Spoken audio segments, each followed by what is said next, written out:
दक्षिणाभिस्सहैवैतन्मदधस्ताज्जगत्सदा धन्याश्चर्योऽहमेवैको मित्रं मे दक्षिणारमाम् रतत्वाद्भात्मके विष्णावथवापि जगद्भृतेः भरतो वायुरुद्दिष्टः भारती तत्सरस्वती उमा वैवाक्समुद्दिष्टा मनो रुद्र उदाहृतः तदेतन्मिथुनं ज्ञात्वा न दाम्पत्याद्विहीयते समञ्जन्तु विश्वे देवा समापो हृदयानिनौ सम्माहातरिश्वासं धाता समुदेष्टिः दधातु नौ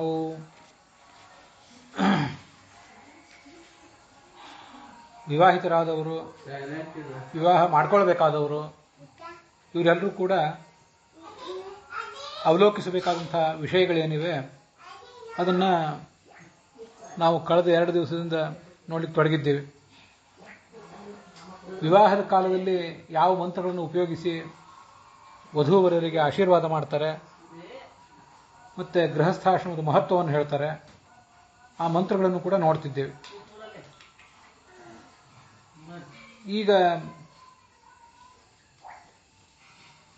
ಅದರ ಕೆಲವು ಮಂತ್ರಗಳನ್ನು ಇವತ್ತು ಕೂಡ ನಾವು ನೋಡೋರಿದ್ದೇವೆ. ಇಮಾಂ ತ್ವಮಿಂದ್ರ ಮೀಢ್ವಃ ಸುಪುತ್ರಾಂ ಸುಭಗಾಂ ಕೃಣು ದಶಾಸ್ಯಾಂ ಪುತ್ರಾನಾಧೀಃ ಪತಿಮೇಕಾದಶಂ ಕೃಧಿ. ಭಗವಂತ ಇಂದ್ರನನ್ನ ಪ್ರಾರ್ಥನೆ ಮಾಡ್ತದೆ ಈ ಮಂತ್ರ. ಇಂದ್ರ ಅಂದ್ರೂ ಭಗವಂತನೇ. ಇಂದ್ರ ಅಂದರೆ ಪರಮೇಶ್ವರ ಅಂತ ಅರ್ಥ.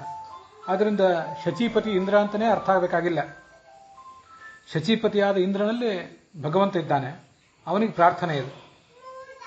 ಇಮಾಂ, ಈ ವಧು ಏನಿದ್ದಾಳೆ ಇವಳನ್ನ ಸುಪುತ್ರಾಂ ಸುಭಗಾಂ ಕೃಣು, ಅವಳಿಗೆ ಮಕ್ಕಳಾಗಲಿ, ಹಾಗೆ ಸೌಭಾಗ್ಯವತಿ ಆಗಲಿ, ನಿನ್ನ ಆಶೀರ್ವಾದದಿಂದ ಅದಾಗಲಿ. ದಶಾಸ್ಯಾಂ ಪುತ್ರಾನಾಧೀಹಿ, ಇವಳಿಗೆ 10 ಮಕ್ಕಳಾಗುವಂತೆ ಮಾಡು. ದಶ ಅಂದರೆ 10 ಅಂತ ಅರ್ಥ ನಿರ್ದಿಷ್ಟವಾಗೇನಲ್ಲ. ದಶ ಅಂದರೆ ಬಹಳ ಅಂತ ಅರ್ಥ. ಬಹಳ ಅಂದರೆ ನಮ್ಗೆ ಎಷ್ಟು ಮಕ್ಕಳು ಬೇಕೋ ಅಷ್ಟು.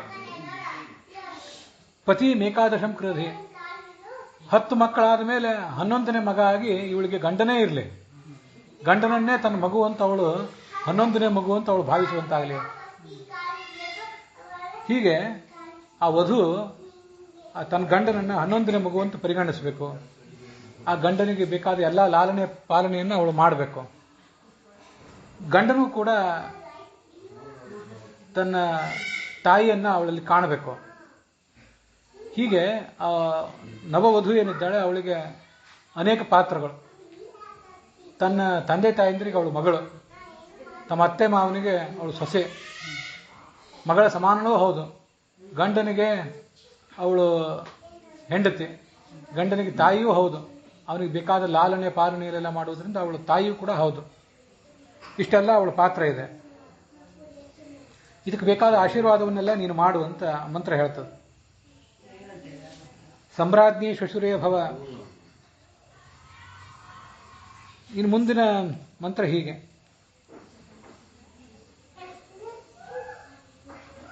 ಸಮ್ರಾಜ್ಞಿ ಶ್ವಶ್ವಾಂ ಭವ, ನನಾಂದರಿ ಸಮ್ರಾಜ್ಞಿ ಭವ, ಸಮ್ರಾಜ್ಞಿ ಅಧಿದೇವೃಷು.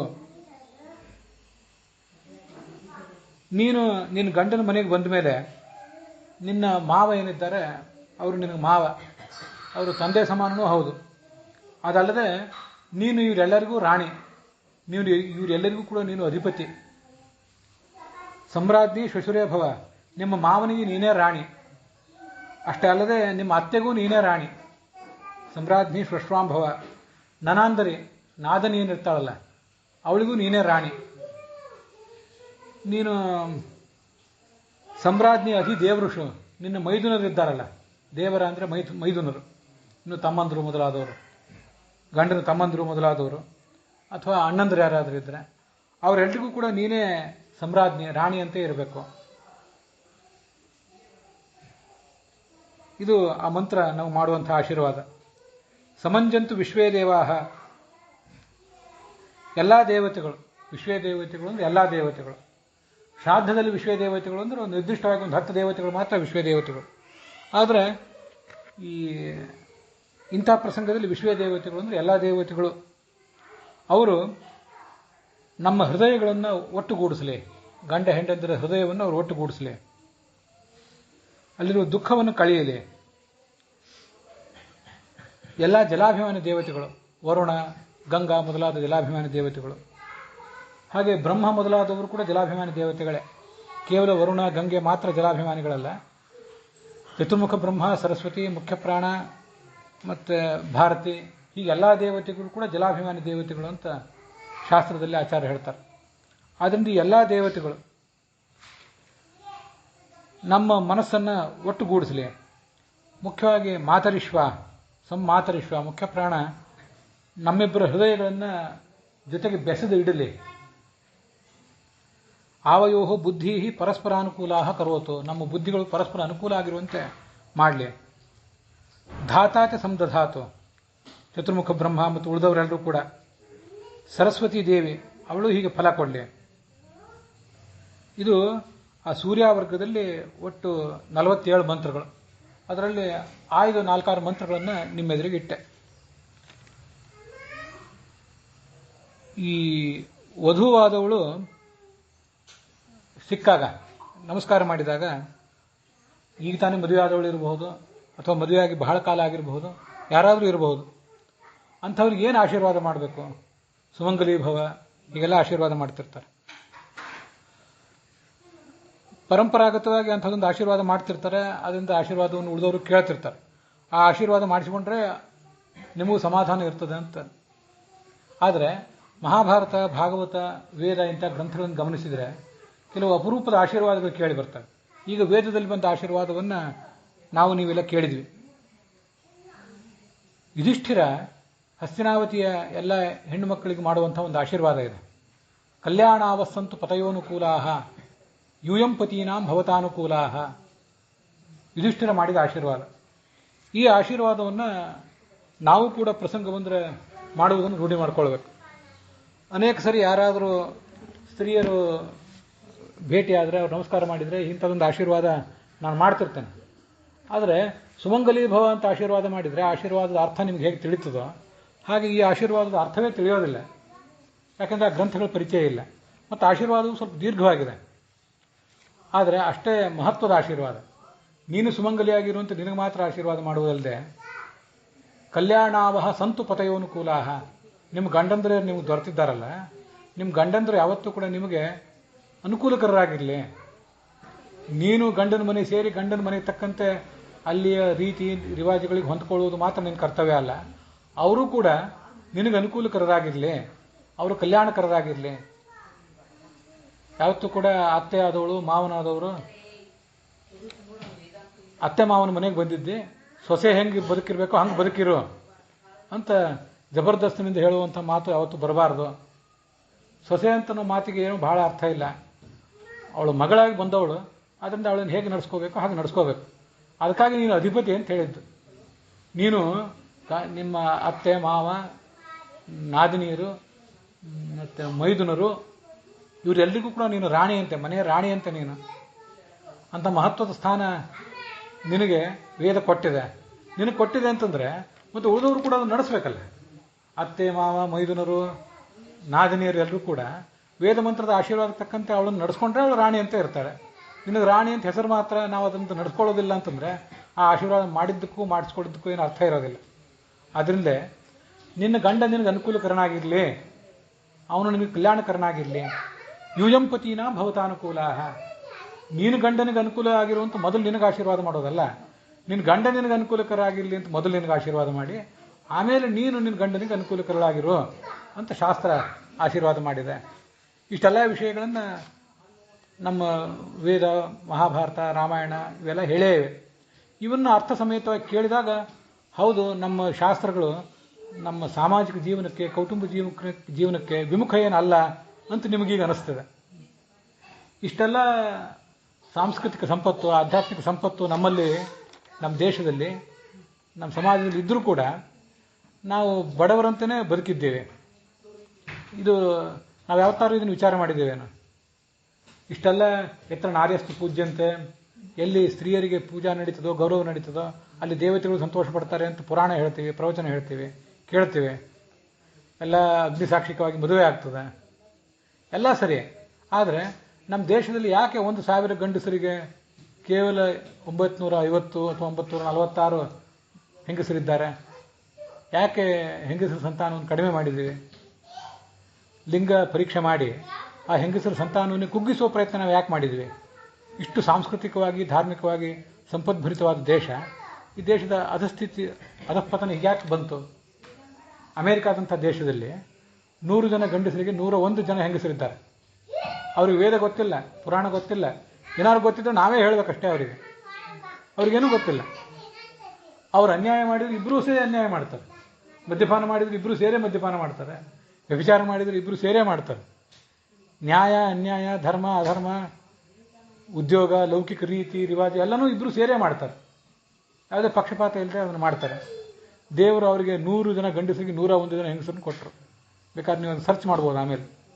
ನಾವು ಮಾತ್ರ ಇಷ್ಟೆಲ್ಲ ಕಥೆ ಪುರಾಣ ಪ್ರವಚನ ಎಲ್ಲ ಹೇಳಿ ಆ ವಿವಾಹನ ವ್ಯವಸ್ಥೆಯನ್ನು ಹಾಳು ಮಾಡಿ ಹೆಣ್ಣನ್ನು ಶೋಷಣೆ ಮಾಡಿದೆವು. ಹೆಣ್ಣು ತಾನೇನು ಕಡಿಮೆ ಅಂತ ಅವಳು ಎಲ್ಲರನ್ನೂ ಶೋಷಣೆ ಮಾಡಲಿಕ್ಕೆ ತೊಡಗಿದ್ಲು. ಇವತ್ತು ಒಂದು ಗಂಡು, ನಮ್ಮ ಮನೇಲಿ ಒಂದು ಹೆಣ್ಣು ಹುಟ್ಟಿತು ಅಥವಾ ಒಂದು ಗಂಡು ಹುಟ್ಟಿತು ಅಂತಂದರೆ ಅದಕ್ಕೆ ಮದುವೆ ಮಾಡೋದು ಎಷ್ಟು ಕಷ್ಟ, ಎಂಥ ಪರಿಸ್ಥಿತಿ ಬಂದು ಒದಗಿದೆ, ಅದನ್ನು ಸ್ವಲ್ಪ ನಾವು ವಿಚಾರ ಮಾಡಬೇಕು. ಅದನ್ನ ಕುಂತಿ ದ್ರೌಪದಿಗೆ ಹೇಳ್ತಾಳೆ, ಸಾಧ್ವಿ ಗುಣ ಸಮಾಪನ್ನ ಭೂಷಿತಂತೆ ಕುಲದ್ವಯಂ. ನೀನು ಸಾಧ್ವಿ ಗುಣಗಳಿಂದ ಕೂಡಿದವಳು, ಎರಡೂ ಕುಲವನ್ನು, ನಿನ್ನ ದೃಪದ ಕುಲ ಪಾಂಚಾಲ ವಂಶ, ಅದಕ್ಕೂ ನೀನು ಶೋಭೆ ತಂದೆ, ಹಾಗೆ ನಮ್ಮ ವಂಶಕ್ಕೂ ಶೋಭೆ ತಂದೆ ಅಂತ ಹೊಗಳ್ತಾಳೆ. ಕನ್ಯೋಜಿತ ಬತ ಕುಲದ್ವಯ ತಾರಿಣಿ ಅಂತ ಆಚಾರ್ಯರು ಕೂಡ ತಾತ್ಪರ್ಯ ನಿರ್ಣಯದಲ್ಲಿ ಒಬ್ಬಳು ಕನ್ಯೆ ಹುಟ್ಟಿದರೆ ಎರಡೂ ಮನೆಗಳನ್ನು ಬೆಳಗ್ತಾಳೆ ಅಂತ ಹೇಳ್ತಾರೆ. ಆದರೆ ಅನೇಕ ಕಡೆ ಕನ್ಯಾಪಿತೃತ್ವಂ ದುಃಖಂ ಹಿ ಸರ್ವೇಷಾಂ ಮಾನಕಾಂಕ್ಷಿಣಾಂ, ರಾಮಾಯಣದ ಮಾತು. ಮೊದಲು ಹೇಳಿದ್ದು ಮಹಾಭಾರತದ ಮಾತು, ಇದು ರಾಮಾಯಣದ ಮಾತು. ಕನ್ಯಾಪಿತೃತ್ವ ಬಂದ ಕೂಡಲೇ ಯಾರಿಗೆ ಇವಳನ್ನು ಮದುವೆ ಮಾಡಿಕೊಡ್ಬೇಕು ಅಂತ ದುಃಖ ಶುರುವಾಗ್ತದೆ. ಸಣ್ಣವಳಿದ್ದಾಗ ಆಗಲಿಕ್ಕಿಲ್ಲ, ಅಂತೂ ದೊಡ್ಡವಳಾದ ಕೂಡಲೇ ಅಂತೂ ದೊಡ್ಡ ಸಮಸ್ಯೆ. ನಜ್ಞಾಯತೆ ಚಕ್ಕಃ ಕನ್ಯಾಂ ವರೇಯಜಿತಿ ಕನ್ಯಕೆ. ಇವಳನ್ನು ಮದುವೆ ಮಾಡ್ಕೊಳ್ಳೋನು ಯಾರು, ಇವಳು ರಣದಲ್ಲಿ ಇದ್ದವನು ಯಾರು ಅಂತ ಒಂದು ದೊಡ್ಡ ಚಿಂತೆ ಶುರುವಾಗ್ತದೆ. ಹೋಗಿ ಇಂಥ ಪರಿಸ್ಥಿತಿ ಇತ್ತು, ಈಗ ಅದಿಲ್ಲ. ಕನ್ಯಾದ ಕಡೆಯವರೇ ವರನ ಕಡೆಯವರಿಗೆ ಹೋಗಿ ತೋರಿಸಿ ಎಲ್ಲ ನಿಶ್ಚಯ ಆದಮೇಲೆ ಕನ್ಯಾಸರೆ ಬಿಡಿಸಬೇಕು ಅಂತ ಬೆಳ್ಕೊಡ್ಬೇಕಾದ ಪರಿಸ್ಥಿತಿ ಇತ್ತು. ಈಗ ಕನ್ಯೆಗಳ ಸಂಖ್ಯೆ ಕಡಿಮೆ ಆಗಿ ವರನ ಕಡೆಯವರು ನಾವು ಬರ್ತೇವೆ, ಏನು ಅಡ್ಡಿ ಇಲ್ಲ, ಬಂದು ನೋಡ್ತೀವಿ ಅಂತ ಒಪ್ಕೊಂಡ್ರು. ನಮಗೊಂದು ನಿಮ್ಮ ಕನ್ಯಾನ ಕೊಟ್ಟು ಕಾಪಾಡಬೇಕು ಅಂತ ಹೇಳುವ ಪರಿಸ್ಥಿತಿ ಈಗ ಬಂದಿದೆ. ವರನಿಗೂ ಅಷ್ಟು ಸುಲಭವಾಗಿ ಏನು ಕನ್ಯಾ ಸಿಗೋದಿಲ್ಲ, ಕನ್ಯೆಗೂ ಅಷ್ಟು ಸುಲಭವಾಗಿ ವರ ಸಿಗೋದಿಲ್ಲ. ಕನ್ಯೆಗೆ ಅವಳ ವಿದ್ಯೆ, ಅವಳ ರೂಪ, ಅವಳ ವಯಸ್ಸು ಇದಕ್ಕೆ ತಕ್ಕಂತೆ ವರ ಸಿಗಬೇಕಲ್ಲ. ಸಂಖ್ಯೆ ಕಡಿಮೆ ಇರಬಹುದು, ಡಿಮ್ಯಾಂಡ್ ಇರಬಹುದು, ಅದು ಅವ್ರು ಒಪ್ಪಬೇಕಲ್ಲ. ನಾನು ಅನೇಕ ಸರಿ ಹಾಸ್ಯದ ಮೂಲಕವಾಗಿ ಅನ್ಕೊಳ್ಳೋದಿದೆ. ಕೃಷ್ಣ ಪರಮಾತ್ಮನಿಗೆ ಆವತ್ತು 16,100 + 8 + 1 8 ಅಷ್ಟಮಹಿಷಿಯರು, 16,100 ಜನ ನರಕಾಸುರನ ಮನೆಯಲ್ಲಿದ್ದವರು, ಒಬ್ಬಳು ಕುಬ್ಜ, ಇಷ್ಟು ಜನ ಅವನಿಗೆ ಅವತ್ತು ಪತ್ನಿಯರು ಸಿಕ್ಕರು. ಇವತ್ತು ಕೃಷ್ಣನೇ ಪರಮಾತ್ಮನೆಯಲ್ಲಿ ಹುಟ್ಟಿ ಬಂದ್ರು ಅವನಿಗೆ ಯಾರು ಕನ್ಯೆ ಕೊಡ್ತಾರೋ ಇಲ್ಲೋ ಅಂತ ನಾನು ಅನ್ಕೊಳ್ಳೋದಿದೆ. ದೇವರಿಗೆ ಹಾಕಿ ಅನ್ಕೊಳ್ಳೋದು ಅಪಚಾರ ಅಂತಂದ್ರೆ ವಿಷಯ ಬೇರೆ. ಅದು ದೇವರಿಗೆ ಅಪಚಾರ ಅಲ್ಲ, ನಮ್ಮ ಮೂರ್ಖತನಕ್ಕೆ ಹಿಡಿದು ಕನ್ನಡಿ ಅಷ್ಟೇ. ಅದನ್ನ ಹೇಳಿದೆ, ನಾವು ಹೇಗಿದ್ದೀವಿ. ಜಾತೇತಿ ಕನ್ಯಾ ಮಹತೀಹಿ ಚಿಂತ. ಕನ್ಯಾ ಹುಟ್ಟಿದ್ಲು ಅಂದ್ರೆ ದೊಡ್ಡ ಚಿಂತನೆ. ಕಸ್ಮೈ ಪ್ರದೇಯ, ಯಾರಿಗೆ ಕೊಡಬೇಕು ಇವಳನ್ನ ಚಿಂತೆ ಶುರು.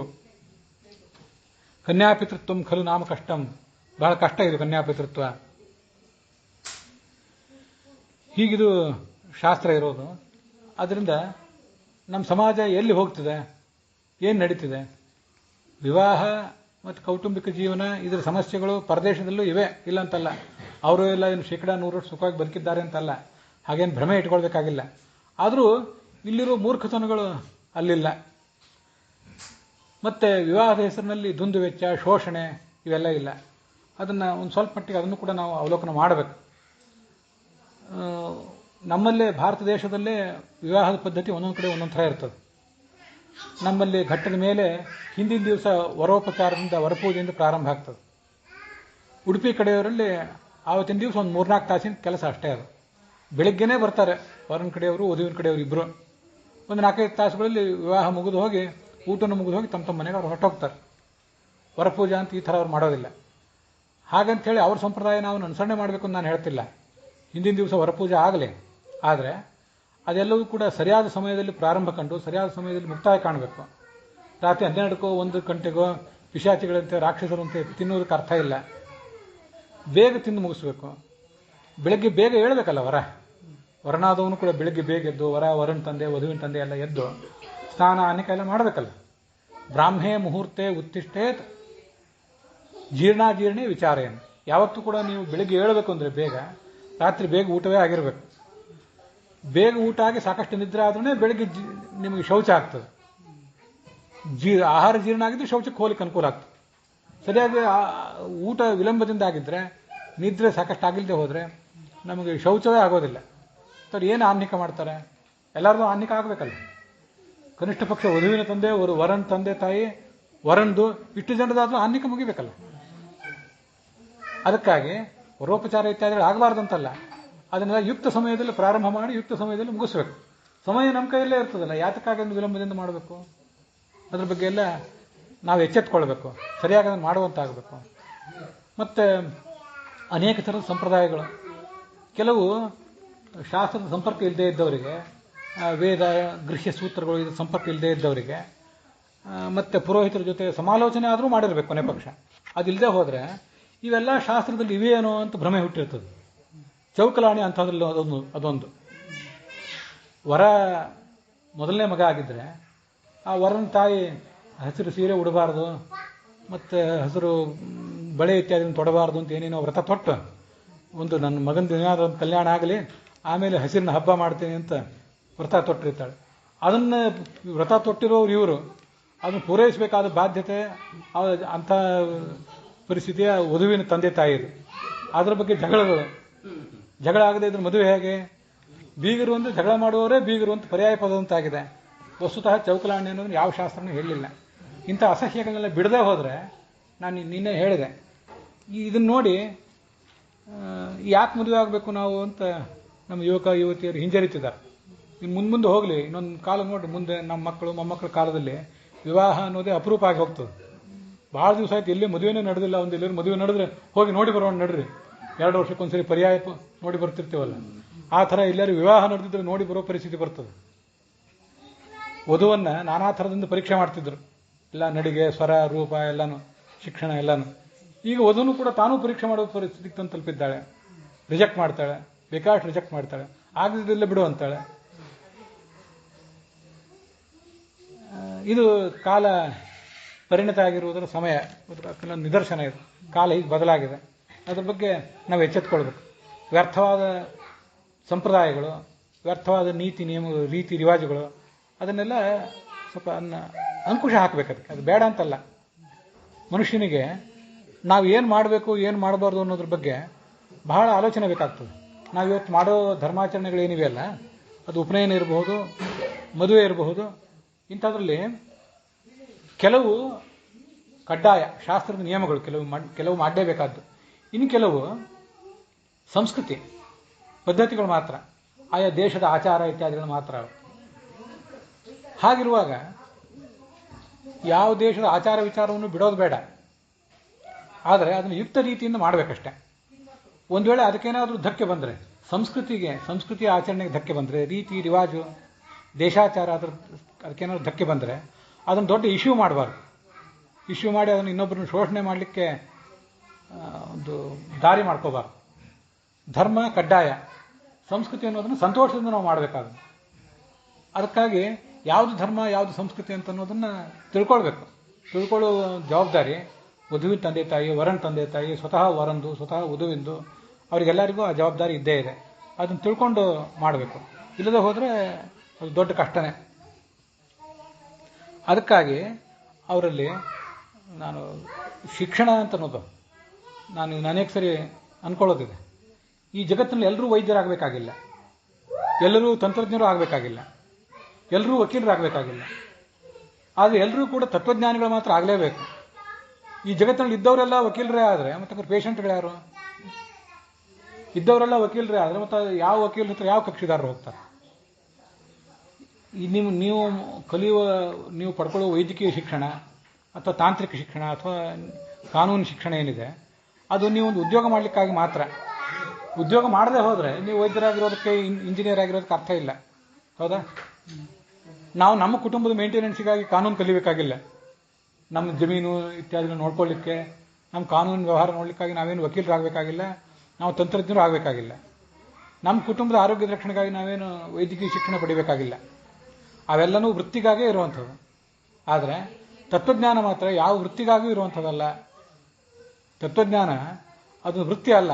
ಆದ್ರಿಂದಲೇ ಅವರ್ಯಾರೋ ಪುರೋಹಿತರು, ಜ್ಯೋತಿಷಿಗಳು ಮತ್ತು ಆಚಾರ್ಯರು, ಪಂಡಿತರು ಅವರು ಅದನ್ನು ಕಲಿತಾರೆ, ನಮಗೇನು ಸಂಬಂಧ ಇಲ್ಲ ಅಂತ ಅದ್ರ ಬಗ್ಗೆ ವಿಮುಖ ಆಗಿರುವಂತಿಲ್ಲ. ತತ್ವಜ್ಞಾನ ಮಾತ್ರ ಎಲ್ಲರಿಗೂ ಬೇಕೇ ಬೇಕು. ಗಂಡಿಗೂ ಬೇಕು, ಹೆಣ್ಣಿಗೂ ಬೇಕು, ಎಲ್ಲ ಜಾತಿಯವರಿಗೂ ಅದು ಬೇಕೇ ಬೇಕು. ಯಾವ್ಯಾವ ಮೂಲಗಳಿಂದ ಎಷ್ಟೆಷ್ಟು ರೀತಿಯಲ್ಲಿ ತತ್ವಜ್ಞಾನ ಪಡ್ಕೋಬೇಕು ಅಂತ ಅನ್ನೋದನ್ನು ಅವರವರ ಮನೆಗಳ ಸಂಪ್ರದಾಯಗಳು, ಕುಲದ ಸಂಪ್ರದಾಯಗಳು ಅದನ್ನು ನೋಡಿ ಅವ್ರು ಮಾಡ್ಕೊಳ್ಬೇಕೇ ಹೊರತು ತತ್ವಜ್ಞಾನ ನಮಗೆ ಸಂಬಂಧಪಟ್ಟದ್ದಲ್ಲ ಅಂತ ಅದರಿಂದ ಮಾತ್ರ ಯಾರೂ ವಿಮುಖರಾಗಬಾರ್ದು. ತತ್ವಜ್ಞಾನ ಅಂತ ಅನ್ನೋದು ಎಲ್ಲದಕ್ಕೂ ಕೂಡ ಒಂದು ದೊಡ್ಡ ಔಷಧ. ಯಾರು ತತ್ವಜ್ಞಾನಿ ಆಗಿರ್ತಾನೆ ಅವನು ಒಳ್ಳೆ ಆಡಳಿತಗಾರನೂ ಆಗ್ತಾನೆ, ಅವನೇ ಒಳ್ಳೆ ಗಂಡ ಆಗ್ತಾನೆ, ಒಳ್ಳೆ ಹೆಂಡತಿಯೂ ಆಗ್ತಾಳೆ ಅವಳು. ಏನಾಗದೆ ಹೋದರೂ ಒಂದು ಸಹಮಾನವ, ಫೆಲೋ ಬೀಯಿಂಗ್ಸ್, ಇಷ್ಟೆಲ್ಲ ನಮ್ಮ ಜೊತೆ ಜನ ಇದ್ದಾರೆ, ಇವ್ರ ಜೊತೆ ಹೇಗೆ ಬದುಕಬೇಕು ಅಂತ ಅನ್ನೋದನ್ನಾದರೂ ಅವ್ನು ತಿಳ್ಕೊಂಡು ಆ ಥರ ಬದುಕಾದರೂ ಬದುಕ್ತಾನೆ. ಅದರಿಂದ ತತ್ವಜ್ಞಾನ ಅಂತ ಅನ್ನೋದು ಯಾರಿಗೋ ಒಂದು ವೃತ್ತಿ ಮಾಡೋರಿಗೆ ಮಾತ್ರ ಸಂಬಂಧಪಟ್ಟದ್ದು ಅಂತಲ್ಲ, ಅದೆಲ್ಲರಿಗೂ ಇರಲೇಬೇಕಾದದ್ದು. ಮತ್ತು ಕಳೆದ ದಿವಸ ನಾನು ಹೇಳಿದ್ದೆ, ವಿಶ್ವಾಮಿತ್ರ, ವಸಿಷ್ಠರಂಥ ಋಷಿಗಳೇ ಆವಾಗ ಸಮಾಜಕ್ಕೆ ಮಾರ್ಗದರ್ಶನ ಮಾಡ್ತಿದ್ರು ಅಂತ. ಇವತ್ತಿನ ಕಾಲದಲ್ಲಿ ಪುರೋಹಿತರು ಅಂತ ಬೇರೆ ಇದ್ದಾರೆ, ಪಂಡಿತರು ಅಂತ ಬೇರೆ ಇದ್ದಾರೆ, ಇದು ನೀವು ನೋಡಿದ್ದೀರಿ. ಆದರೆ ಆಗಿನ ಕಾಲದಲ್ಲಿ ಪುರೋಹಿತರು, ಪಂಡಿತರು ಅಂತ ಬೇರೆ ಬೇರೆ ಇರ್ತಿರ್ಲಿಲ್ಲ. ವಸಿಷ್ಠನಂತವರೇ ಭಾಳ ದೊಡ್ಡ ತತ್ವಜ್ಞಾನಿಗಳು ಆಗಿರ್ತಿದ್ರು, ಪುರೋಹಿತರು ಆಗಿರ್ತಿದ್ರು. ನಮಗೆಲ್ಲ ಪಂಡಿತರಿಗೂ ಕೂಡ ಆ ಎಲ್ಲ ಮಂತ್ರಗಳು ಗೊತ್ತಿರಲೇಬೇಕು. ಶ್ರಾದ್ದ ನಾವೇ ಮಾಡಬೇಕು. ಉಪನಯನದಲ್ಲಿ ಮತ್ತು ವಿವಾಹದಲ್ಲಿ ಕೆಲವು ಮಂತ್ರಗಳನ್ನು ನಾನು ಹೇಳಬೇಕು, ಕೆಲವು ಮಂತ್ರಗಳನ್ನು ನನ್ನ ಮಕ್ಕಳು ಹೇಳಬೇಕು. ನಮಗದೆಲ್ಲ ಗೊತ್ತಿರಲೇಬೇಕು. ಒಬ್ಬರು ಬ್ರಾಹ್ಮಣರು, ಇಬ್ಬರು ಬ್ರಾಹ್ಮಣರು, 3 ಜನ ಬ್ರಾಹ್ಮಣರನ್ನ ಶ್ರಾದ್ದ ಇತ್ಯಾದಿಗಳಲ್ಲಿ ಕೂಡಿಸಿ ಅವರ ಮಾರ್ಗದರ್ಶನದಲ್ಲಿ ಅದನ್ನು ಮಾಡಬೇಕಷ್ಟೆ. ವಸ್ತುತಃ ನನಗೆ ಅದೆಲ್ಲ ಗೊತ್ತಿರಲೇಬೇಕು. ಇವತ್ತು ಪಂಡಿತರ ಪರಿಸ್ಥಿತಿ ಏನಾಗಿದೆ ಅಂತಂದರೆ, ಅವರಿಗೆ ಶಾಸ್ತ್ರ ಗೊತ್ತು, ಒಂದು ಯಾವುದೋ ತಾರಾಬಲ ಮುಹೂರ್ತ ಅದು ಕೇಳಿಕೊಡ್ರಿ, ಅದು ಗೊತ್ತಿಲ್ಲ ಅಂದ್ಬಿಡ್ತೇವೆ ನಾವು. ಅದು ನಮಗೇನೂ ಸಂಬಂಧ ಇಲ್ಲ ಅನ್ನೋ ಥರ ನಾವಿದ್ದೇವೆ. ಪುರೋಹಿತರ ಹತ್ರ ಹೋದರೆ ಮಂತ್ರಗಳನ್ನ ಹೇಳ್ತಿರ್ತಾರೆ, ಇದಕ್ಕೆ ಅರ್ಥ ಹೇಳ್ರಿ ಅಂದರೆ ಅದನ್ನೆಲ್ಲ ನಮ್ಮನ್ನು ಕೇಳಬೇಡ್ರಿ, ಅದನ್ನು ಪಂಡಿತರನ್ನು ಕೇಳ್ರಿ ಅಂತಾರೆ. ಪಂಡಿತರನ್ನು ಕೂಡ ನೀವು ವೇದ ಮಂತ್ರದ ಅರ್ಥ ಹೇಳ್ರಿ ಅಂದರೆ ನಮಗೆ ಸರ್ವಮೂಲ ಗೊತ್ತು, ಸುಧಾ ಗೊತ್ತು, ನ್ಯಾಯಾಮೃತ, ಚಂದ್ರಿಕಾ ತರ್ಕತಾಂಡವ ಗೊತ್ತು, ಮಹಾಭಾರತ, ಭಾಗವತ, ರಾಮಾಯಣ ಗೊತ್ತು, ಪ್ರವಚನ ಮಾಡ್ತೀವಿ. ವೇದದ ಅರ್ಥಗಳು ನಮಗೂ ಗೊತ್ತಿಲ್ಲ ಅಂತಾರೆ. ವೇದದ ಅರ್ಥ ಗೊತ್ತಿದ್ದವ್ರು ಮತ್ತೂ ಕಡಿಮೆ. ಇವತ್ತು ಸಮಾಜ ಇರೋ ರೀತಿ ಇದು. ಜನಸಾಮಾನ್ಯರ ಪರಿಸ್ಥಿತಿ ಎಲ್ಲ ಪಂಡಿತರೇ ಈ ಥರ ಸ್ಥಿತಿಯೊಳಗಿದ್ದಾರೆ. ವಸ್ತುತಃ ಒಬ್ಬ ಪಂಡಿತ ಅಂದರೆ ಅವನಿಗೆಲ್ಲವೂ ಗೊತ್ತಿರಲೇಬೇಕು. ಪೌರೋಹಿತ್ಯವೂ ಗೊತ್ತಿರಬೇಕು ಮತ್ತು ಶಾಸ್ತ್ರವೂ ಅವನಿಗೆ ಗೊತ್ತಿರಬೇಕು. ಹಾಗಿದ್ರೇ ಯಾರಿಗೆ, ಯಾವ ಪುರೋಹಿತನಿಗೆ ಸರಿಯಾದ ಶಾಸ್ತ್ರದ ಜ್ಞಾನ ಇರ್ತದೋ, ಸರ್ವಮೂಲ ಇತ್ಯಾದಿ ಶಾಸ್ತ್ರಗಳ ಜ್ಞಾನ ಇರ್ತದೋ. ಸರ್ವಮೂಲ ಅಂತ ನಾನು ನಮ್ಮಲ್ಲಿ ವೈಷ್ಣವ, ಮಾಧ್ವ ಪಂಡಿತರ ವಿಷಯ ಹೇಳಿದೆ. ಒಂದು ಸ್ಮಾರ್ತರಲ್ಲಿ ಪುರೋಹಿತರಿದ್ದರೆ ಅವ್ರಿಗೂ ಕೂಡ ಶಾಂಕರ ವೇದಾಂತ ಅಂದ್ರೇನು, ರಾಮಾನುಜ ವೇದಾಂತ ಅಂದ್ರೇನು ಅಂತ ಅಯ್ಯಂಗಾರ ಪುರೋಹಿತರಿಗೂ ಅದು ಗೊತ್ತಿರಲೇಬೇಕು. ತತ್ವಜ್ಞಾನದ ಪೂರ್ವಕವಾಗಿ ಏನು ಕೆಲಸಗಳನ್ನು ಮಾಡ್ತಾನೆ ಮನುಷ್ಯ, ಆ ಎಲ್ಲ ಕೆಲಸಗಳು ಸಾಂಗವಾಗಿ ನಡೀತವೆ. ಯದೇವ ವಿದ್ಯೆಯಾ ಕರೋತಿ ಶ್ರದ್ಧೆಯ ಉಪನಿಷದ ತದೇವ ವೀರ್ಯವತ್ತರಂ ಭವತಿ ಅಂತ ಶಾಸ್ತ್ರ ಅದನ್ನು ವರ್ಣನೆ ಮಾಡ್ತದೆ. ಯಾವುದನ್ನು ವಿದ್ಯೆಯಾ ಕರೋತಿ ಜ್ಞಾನಪೂರ್ವಕವಾಗಿ ಮಾಡ್ತೀರಿ, ಶ್ರದ್ಧೆಯಿಂದ ಮಾಡ್ತೀರಿ, ಉಪನಿಷದ ಅಲ್ಲಿ ರಹಸ್ಯವನ್ನು ತಿಳಿದು ಮಾಡ್ತೀರಿ, ತದೇವ ವೀರ್ಯವತ್ತರಂ ಭವತಿ, ಆ ಕೆಲಸಕ್ಕೆ ಶಕ್ತಿ ಬರ್ತದೆ ಅಂತ ಮಹಾಭಾರತ ಅದು ಉಪನಿಷತ್ತು ಅದನ್ನು ವರ್ಣನೆ ಮಾಡ್ತದೆ. ಆದ್ದರಿಂದ ಪುರೋಹಿತರಾದವರಿಗೂ ಕೂಡ ಇವೆಲ್ಲ ಗೊತ್ತಿರಲೇಬೇಕು. ಮತ್ತು ಪಂಡಿತರಾದವರಿಗೂ ಕೂಡ ಕ್ರಿಯಾ ಅನ್ನೋದು ಗೊತ್ತಿರಲೇಬೇಕು, ಮಾಡ್ಲಿಕ್ಕೆ ಅವೆಲ್ಲ ಗೊತ್ತಿರಲೇಬೇಕು. ಇವತ್ತು ಲೌಕಿಕರು ಮತ್ತು ಆ ವೈದಿಕರು ಅಂತ 2 ಪಂಗಡ ಆಗಿದೆ. ವಸ್ತುತಃ ಮೂಲ ಶಾಸ್ತ್ರದಲ್ಲಿ, ಮೂಲ ಸಂಪ್ರದಾಯದಲ್ಲಿ ವೈದಿಕರು ಮತ್ತು ಲೌಕಿಕರು ಅನ್ನುವಂಥ ವಿಭಾಗವೇ ಇರಲಿಲ್ಲ. ಯಾಕಂದರೆ ಎಲ್ಲರ ಮನೆಯಲ್ಲೂ ಹೆಚ್ಚು ಕಡಿಮೆ ಶಾಸ್ತ್ರಾಧ್ಯಯನ ಆಗೇ ಆಗ್ತಿತ್ತು. ಆದರೆ ಮುಂದೆ ಹೋದಂತೆ ಪ್ರಾಯ ಬ್ರಿಟಿಷರ ಕಾಲಿಟ್ಟಾಗನೋ ಅದಕ್ಕಿಂತ ಸ್ವಲ್ಪ ಹಿಂದೆನೋ, ನಾವು ಯಾವಾಗ ಅಂತ ಅದನ್ನು ಹೇಳೋದು ಸ್ಪಷ್ಟವಾಗಿ ಹೇಳೋದು ಕಷ್ಟ. ಆವಾಗ ಕೆಲವು ಬ್ರಾಹ್ಮಣರು ವೇದಾಧ್ಯಯನ, ಪಾಠ, ಪ್ರವಚನ ಇತ್ಯಾದಿ ಕೈಬಿಟ್ಟು ಕೆಲವು ಉದ್ಯೋಗಗಳನ್ನು ಮಾಡಲಿಕ್ಕೆ ತೊಡಗಿದರು. ಶಾನುಭೋಗಿಕೆ, ಕುಲಕರ್ಣಿಕೆ ಮೊದಲಾದ ಉದ್ಯೋಗಗಳನ್ನು ಮಾಡಲಿಕ್ಕೆ ತೊಡಗಿದರು. ಆವಾಗ ಅವರಿಗೆ ವೈದಿಕತ್ವ ತಪ್ಪಿ ಲೌಕಿಕತ್ವ ಬಂತು. ನಾವು ಲೌಕಿಕರು, ಗೃಹಸ್ಥರು, ಅದರಿಂದ ನಾವು ದಕ್ಷಿಣೆ ತಗೊಳ್ಬಾರ್ದು ಅನ್ನೋದೆಲ್ಲ ಈ ಥರ ನಡೀತು. ಹಾಗಾಗಿ ಒಂದು ವರ್ಗವೇ ಸೃಷ್ಟಾಗಿಬಿಡ್ತು. ವಸ್ತುತಃ ಹಾಗಲ್ಲ, ಎಲ್ಲರಿಗೂ ಎಲ್ಲ ಗೊತ್ತಿರಬೇಕು. ಮತ್ತೊಂದು, ಒಬ್ಬ ವೈದಿಕನ ಮನೆಯಲ್ಲಿ ವೈದಿಕರು ದೊಡ್ಡ ವಂಶಸ್ಥರು, ಅನೇಕ ವಂಶಗಳು, ದೊಡ್ಡ ವಂಶ ಅಂತ ಹೇಳಿಕೊಳ್ಳಿ ನಿಮ್ಮ ಕಣ್ಣು ಮುಂದೆ ಒಂದು 2-4 ವಂಶ ಬರ್ತಾರೆ. ಅವನ್ನೆಲ್ಲ ನಿಮ್ಮ ಮನಸ್ಸಿನಲ್ಲಿ ಇಟ್ಕೊಳ್ರಿ. ಆ ವಂಶದಲ್ಲಿ ಹುಟ್ಟಿದವರು ಮುಂದೆ ಹೋದಂತೆ ಒಂದು ವೇಳೆ ವಿದ್ವಾಂಸರಾಗದೇ ಹೋದರೆ, ಅವರು ಲೌಕಿಕ ಉದ್ಯೋಗಗಳಲ್ಲೇ ತೊಡಗಿದರೆ ಆ ವೈದಿಕತ್ವ ಹೋಗ್ತದೆ. ಅವ್ರನ್ನ ಒಯ್ದಕ್ಕೆ ಅಂತ ಹೇಳೋದಕ್ಕೆ ಏನು ಅರ್ಥವೂ ಇಲ್ಲ. ದೊಡ್ಡ ವಂಶದಲ್ಲಿ ಹುಟ್ಟಿದ್ದೀರಿ ಅಂತ ಅವ್ರಿಗೆ ನಮಸ್ಕಾರ ಮಾಡೋದಕ್ಕೂ ಅರ್ಥ ಇಲ್ಲ. ಮಾಡಬೇಡ್ರಿ ಅಂತ ಹೇಳ್ತಿಲ್ಲ, ಅವ್ರ ತಕ್ಕಂತೆ ನಡ್ಕೊಳ್ಳಿಲ್ಲ. ಮಹಾಭಾರತ ಹೇಳ್ತದೆ, ಕುಲಾನಿ ಅಕುಲತಾಂ ಯಾಂತಿ ವೇದಸ್ಯ ಉತ್ಸಾದನೇನ. ಕುಲಗೆಟ್ಟು ಹೋಗ್ತದೆ. ಯಾವಾಗ ಅಂದರೆ ಶಾಸ್ತ್ರಾಧ್ಯಯನ ಇಲ್ಲದೆ ಹೋದರೆ. ಇದು ಶಾಸ್ತ್ರಾಧ್ಯಯನದ ಮಹತ್ವದ ಬಗ್ಗೆ ಯಾಕೆ ಹೇಳ್ತಿದ್ದೇನೆ ಅಂದರೆ, ಈಗ ನಿಮ್ಮ ಕುಲ ಪ್ರಾರಂಭ ಆಗಬೇಕಾಗಿದೆ. ನಿಮ್ಮ ತಂದೆಯ ಕುಲ, ನಿಮ್ಮ ಅಜ್ಜಂದ್ರದ್ದು, ನಿಮ್ಮ ಕಕ್ಕಂದ್ರದ್ದು ಎಲ್ಲರದ್ದು ಕುಲ ಬಂದಿತ್ತು. ಈಗ ನಿಮ್ಮ ಕುಲ ಪ್ರಾರಂಭ ಆಗಬೇಕು. ಕುಲ ಯಾವಾಗ ಕುಲಗೆಟ್ಟು ಹೋಗ್ತದೆ ಅಂದರೆ ಶಾಸ್ತ್ರಾಧ್ಯಯನ ಇಲ್ಲದೆ ಇದ್ದಾಗ ಕುಲಗೆಟ್ಟು ಹೋಗ್ತದೆ. ಮಹಾಭಾರತದಲ್ಲಿ ಒಂದು ಕಡೆ ಇದನ್ನು ಹೇಳ್ತಾರೆ.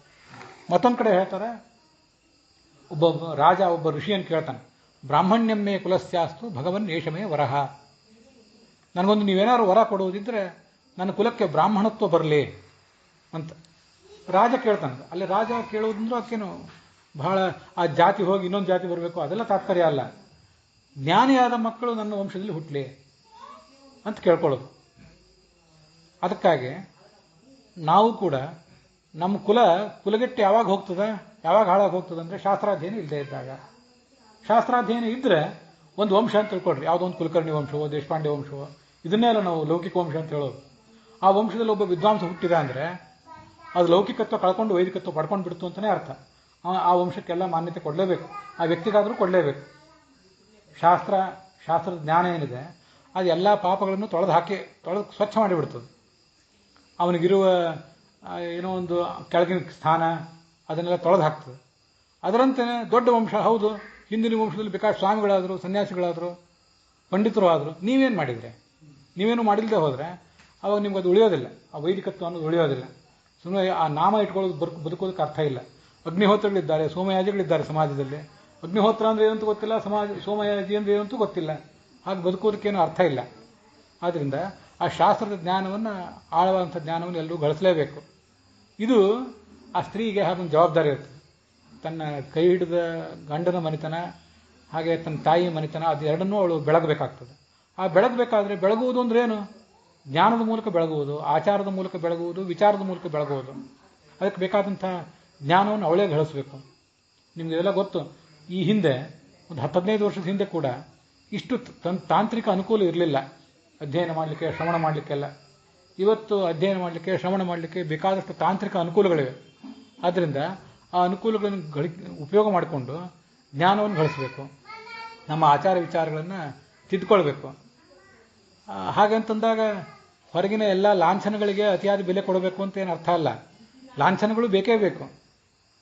ನಾವು ಒಳಗೆ ಶುದ್ಧರಾಗಿದ್ದೀವಿ, ಹೊರಗೆ ಏನು ಬೇಕಾದಾಗ ಇದ್ದು ಬಿಡ್ತೀವಿ ಅಂತ ಅದು ಆ ಥರ ಅದನ್ನು ಬದುಕುವಂತಿಲ್ಲ. ಹೊರಗಿನ ಲಾಂಛನಗಳು, ಹೊರಗಿನ ಆಚಾರ ಇತ್ಯಾದಿಗಳೆಲ್ಲವೂ ಬೇಕೇ ಬೇಕು. ಒಳಗಿನ ವಿಚಾರ ಶುದ್ಧತೆ, ಜ್ಞಾನ ಅದು ಕೂಡ ಬೇಕೇ ಬೇಕು. ಹಾಗಿದ್ದಾಗಲೇ ಎರಡೂ ಕುಲಗಳನ್ನು ಆ ಹುಡುಗಿ ಆದವಳು ಬೆಳಗಿದಂತೆ. ಹಾಗೊಂದು ಜವಾಬ್ದಾರಿ ಇರುತ್ತೆ, ಪ್ರಬಲವಾದ ಜವಾಬ್ದಾರಿ ಇರ್ತದೆ. ಅದಕ್ಕೊಂದು ಮಾಡಲೇಬೇಕು. ನಡುವೆ ಕೆಲವು ಸಂಸ್ಕೃತ ಸುಭಾಷಿತಗಳು ನೆನಪಾಗ್ತಿರ್ತವೆ, ಅದನ್ನು ಹೇಳ್ತಿರ್ತೇನೆ. ಸುಭಿಕ್ಷಂ ಕೃಷಕೇ ನಿತ್ಯಂ ಸುಖಂ ಅರೋಗಿಣಿ ಭಾರ್ಯಾ ಭರ್ತು ಪ್ರಿಯಾಯಸ್ಯ ತಸ್ಯ ನಿತ್ಯೋತ್ಸವಂ ಗೃಹಂ. ಯಾರಿಗೆ ದ ರಾ ಬೇಂದ್ರೆಗೆ ಪ್ರೇರಣೆ ಅಂದರೆ ಈ ಶ್ಲೋಕ, ಸಂಸ್ಕೃತದ ಮೂಲ ಶ್ಲೋಕ. ಎಲ್ಲಿ ಯಾವ ಮನೆಯಲ್ಲಿ ಕೃಷಿ ನಡೀತದಲ್ಲ ಅಲ್ಲಿ ಬೇರೆ ಏನೂ ಇಲ್ಲದೆ ಇರಬಹುದು, ಕಾರ್ ಇಲ್ಲದೆ ಇರಬಹುದು, ಬಾರ್ ಇಲ್ಲದೆ ಇರಬಹುದು, ವೈಭವ ಇಲ್ಲದೆ ಇರಬಹುದು, ತಿನ್ಲಿಕ್ಕಂತೂ ಏನು ಕೊರತೆ ಇರೋದಿಲ್ಲ. ಸುಭಿಕ್ಷಂ, ಕೃಷಿಕನ ಮನೆಯಲ್ಲಿ ನಿತ್ಯ ಸುಭಿಕ್ಷ. ನಿತ್ಯಂ ಸುಖಂ ಅರೋಗಿಣಿ, ಮನೆಯಲ್ಲಿ ರೋಗ ರುಜಿನಗಳು ಉಪಟಳಿದ್ರೆ ಎಲ್ಲರಿಗೂ ಕಷ್ಟ ಆಗ್ತದೆ. ಆರೋಗ್ಯ ಇದ್ದರೆ ಅದು ದೊಡ್ಡ ಲಾಭ. ಮತ್ತೆ ಭಾರ್ಯಾ ಭರ್ತು ಪ್ರಿಯಾಯಸ್ಯ, ಯಾವ ಮನೆಯಲ್ಲಿ ಅಂತರಂಗ ಸೌಂದರ್ಯ ಮತ್ತು ಬಹಿರಂಗ ಸೌಂದರ್ಯವನ್ನು ಕಾಪಾಡಿಕೊಂಡಿರುವಂಥ ಹಿತಮಿತವಾದ ಮಾತನಾಡುವಂಥ ಹೆಂಡತಿ ಇದ್ದಾಳೋ ಅವನ ಮನೆಯಲ್ಲಿ ನಿತ್ಯೋತ್ಸವಂ, ಅದೇ ಹುಣ್ಣಿಮೆ, ಹೋಳಿಗೆ, ದೀಪ ಅಂತ ಹೇಳಿ ಅದನ್ನೇ ಕವಿ. ಅವನ ಮನೆಯಲ್ಲಿ ನಿತ್ಯ ಉತ್ಸವ, ಹಾಗೆ ಅವನು ಬದುಕ್ತಾನೆ. ಹಾಗೆ ಮನೆಯನ್ನು ಅವಳು ಇಟ್ಕೋಬೇಕು.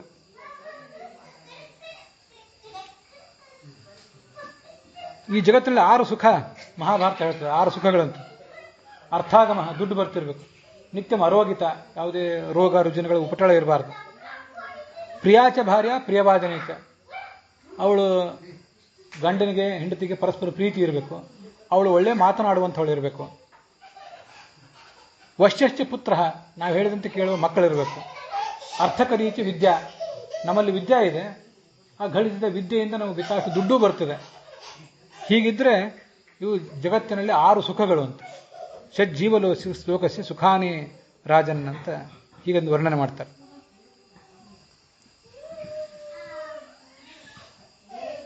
ನಾವು ಹೆಂಡತಿಯಾದವಳು ಗಂಡನಿಗೆ ಮಿತ್ರಳು ಅಂತ ಹೇಳಿದ್ವಲ್ಲ, ಸ್ವಯಂ ಲಕ್ಷ್ಮೀದೇವಿ ಕೂಡ ಪರಮಾತ್ಮನಿಗೆ ಮಿತ್ರಳು ಅಂತ ಹೇಳಿದ್ವಿ. ಅದು ಮಿತ್ರನ ಕೆಲಸ ಏನು? ಪಾಪಾನ್ ನಿವಾರಯತಿ ಯೋಜಯತೆ ಹಿತಾಯ ಗುಹ್ಯಾನಿ ಗೂಹತಿ ಗುಣಾನ್ ಪ್ರಕಟೀಕರೋತಿ ಆಪದ್ಗತಂ ಚ ನಜಹಾತಿ ಪ್ರದಾತಿ ಕಾಲೇ ಸನ್ಮಿತ್ರ ಲಕ್ಷಣಮಿದಂ ಪ್ರವದಂತಿ ಸಂತಹ. ಮಿತ್ರ, ಗಂಡಸರು ಪರಸ್ಪರ ಮಿತ್ರರಾಗಿರಲಿ ಅಥವಾ ಹೆಂಗಸರು ಮಿತ್ರರಾಗಿರಲಿ, ಮಿತ್ರರ ಕೆಲಸ ಏನಂದ್ರೆ ಪಾಪಾನ್ ನಿವಾರಯತಿ. ನಿನಗೊಬ್ಳು ಗೆಳತಿ ಇದ್ರೆ ನೀನು ಆ ಗೆಳತಿಗೆ, ಆ ಗೆಳತಿ ನಿನಗೆ ಪಾಪದಲ್ಲಿ ತೊಡಗದಂತೆ ತಡಿಬೇಕು. ಪಾಪ ಕೆಲಸ ಮಾಡುವಾಗ ಎಚ್ಚರಿಕೆ ಕೊಟ್ಟು ತಡಿಬೇಕು. ಏನು ಧರ್ಮ ಏನು ಹಿತ ಇದೆ ಅದರಲ್ಲಿ ನೀನು ತೊಡಗಿಸ್ಬೇಕು. ಗುಹ್ಯಾನಿ ಗೂಹತಿ, ನಿನ್ನ ರಹಸ್ಯಗಳು ನಿನ್ನ ತಪ್ಪುಗಳು ಏನಾದರೂ ಇದ್ದರೆ ಅದನ್ನು ಜಗಜ್ಜಾಹೀರ್ ಮಾಡಬಾರ್ದು, ಅದನ್ನು ಮೇಂಟೈನ್ ಮಾಡಬೇಕು. ನಿನ್ನ ಕಿವಿಯಲ್ಲಿ ಹಾಕಿದ ಮಾತು ಯಾವತ್ತೂ ಸೇಫ್ ಇರುವಂತೆ ಇರಬೇಕು.